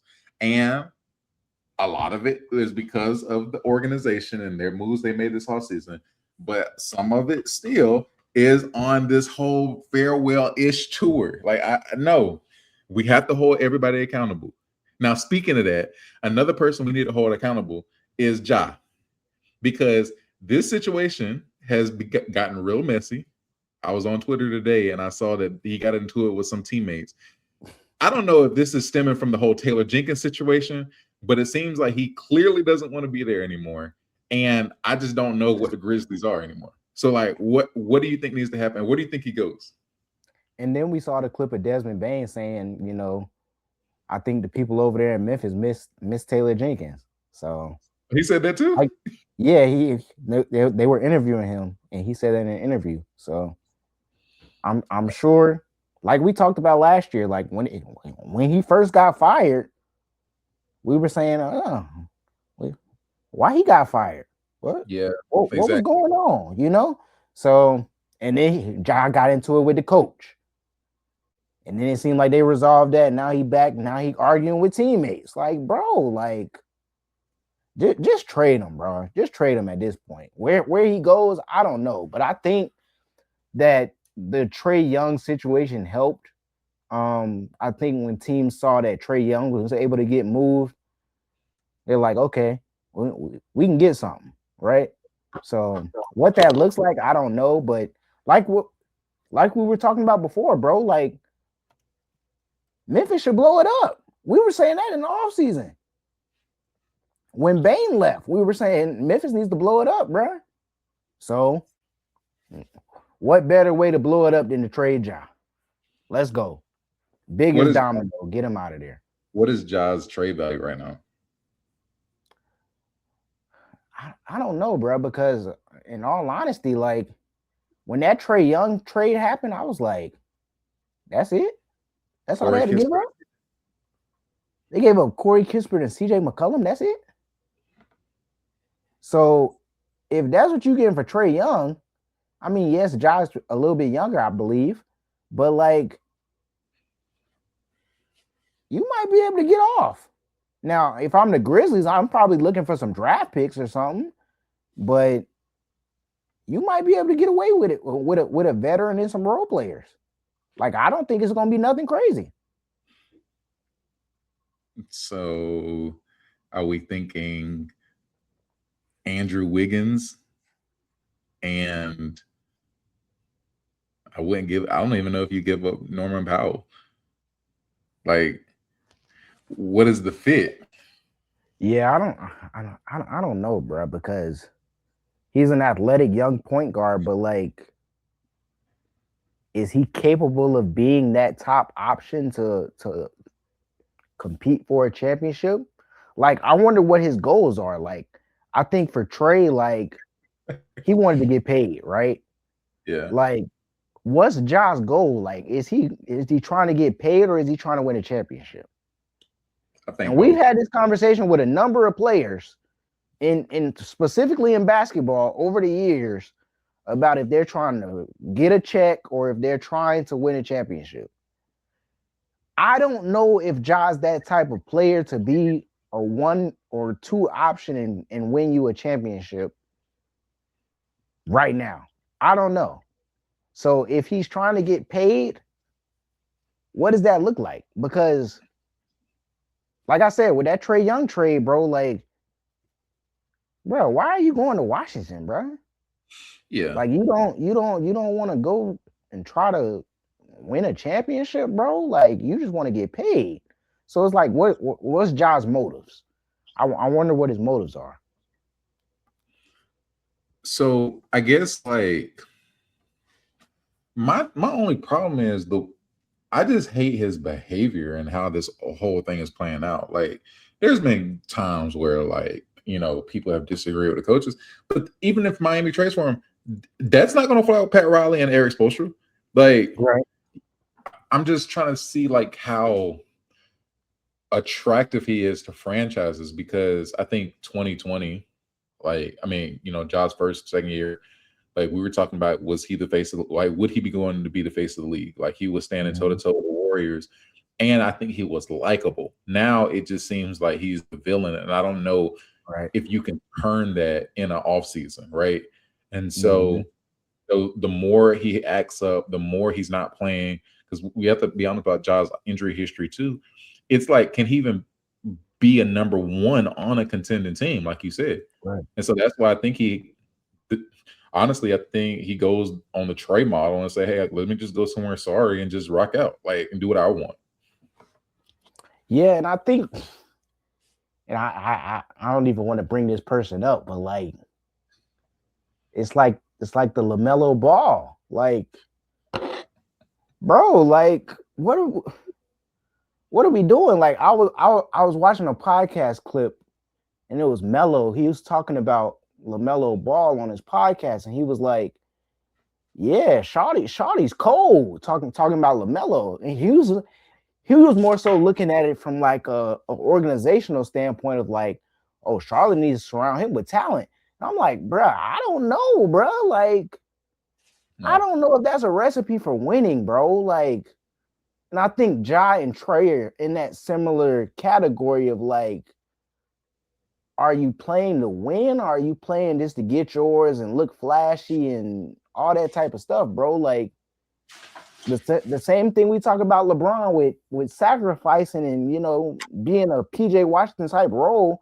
I'm not saying that they need to do that, but like, bro, you're not gonna be able to just come in and do whatever you want to do, bro. Take any type of shots that you want to take, bro, because we trying to win a championship.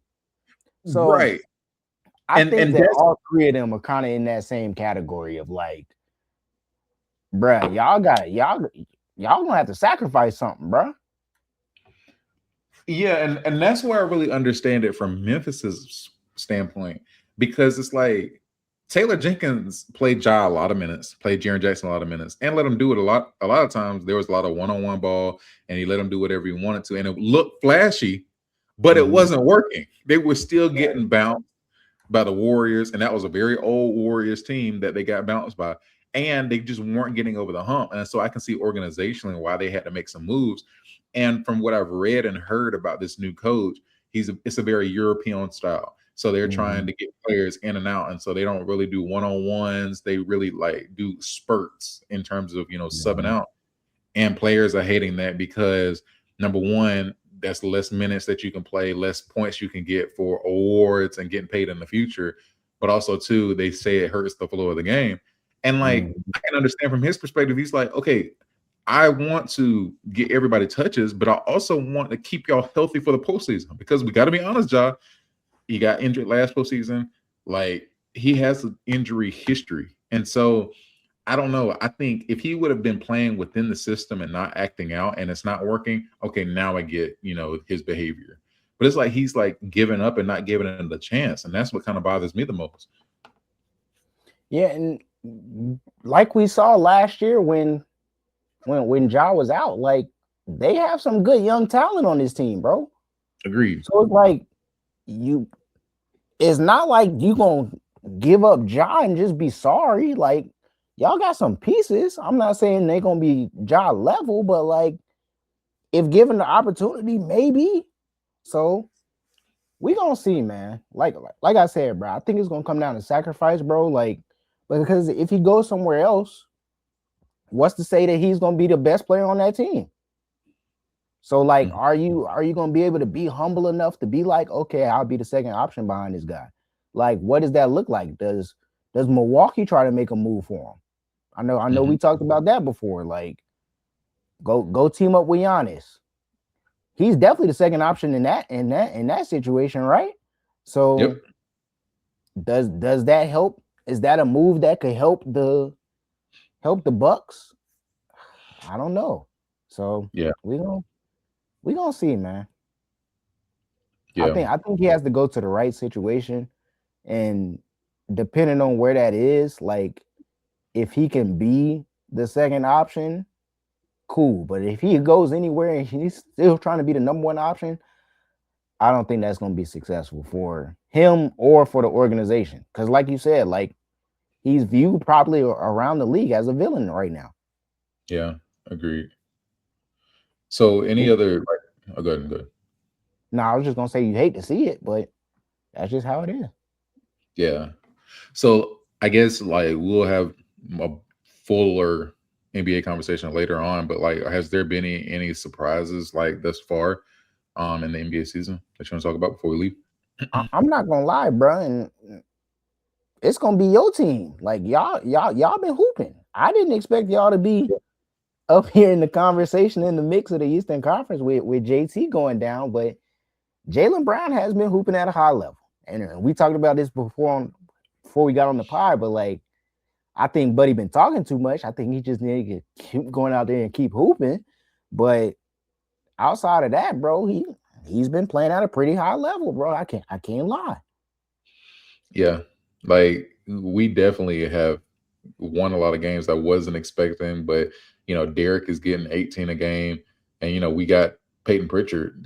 He's balling with 17 a game, but obviously Jaylen Brown has solidified himself as like a 1A instead of being a 2. He's almost averaging 30 a game, and like, I think with our style of play, we kind of get away with not having a center because we're a fast team, getting three, going back on defense, and we kind of hide a lot of our weaknesses. I just don't know how much this can translate into the postseason, because I think it slows down a little bit, and then it gets a little bit more physical, and so we hopefully see if we can make a trade for a 5.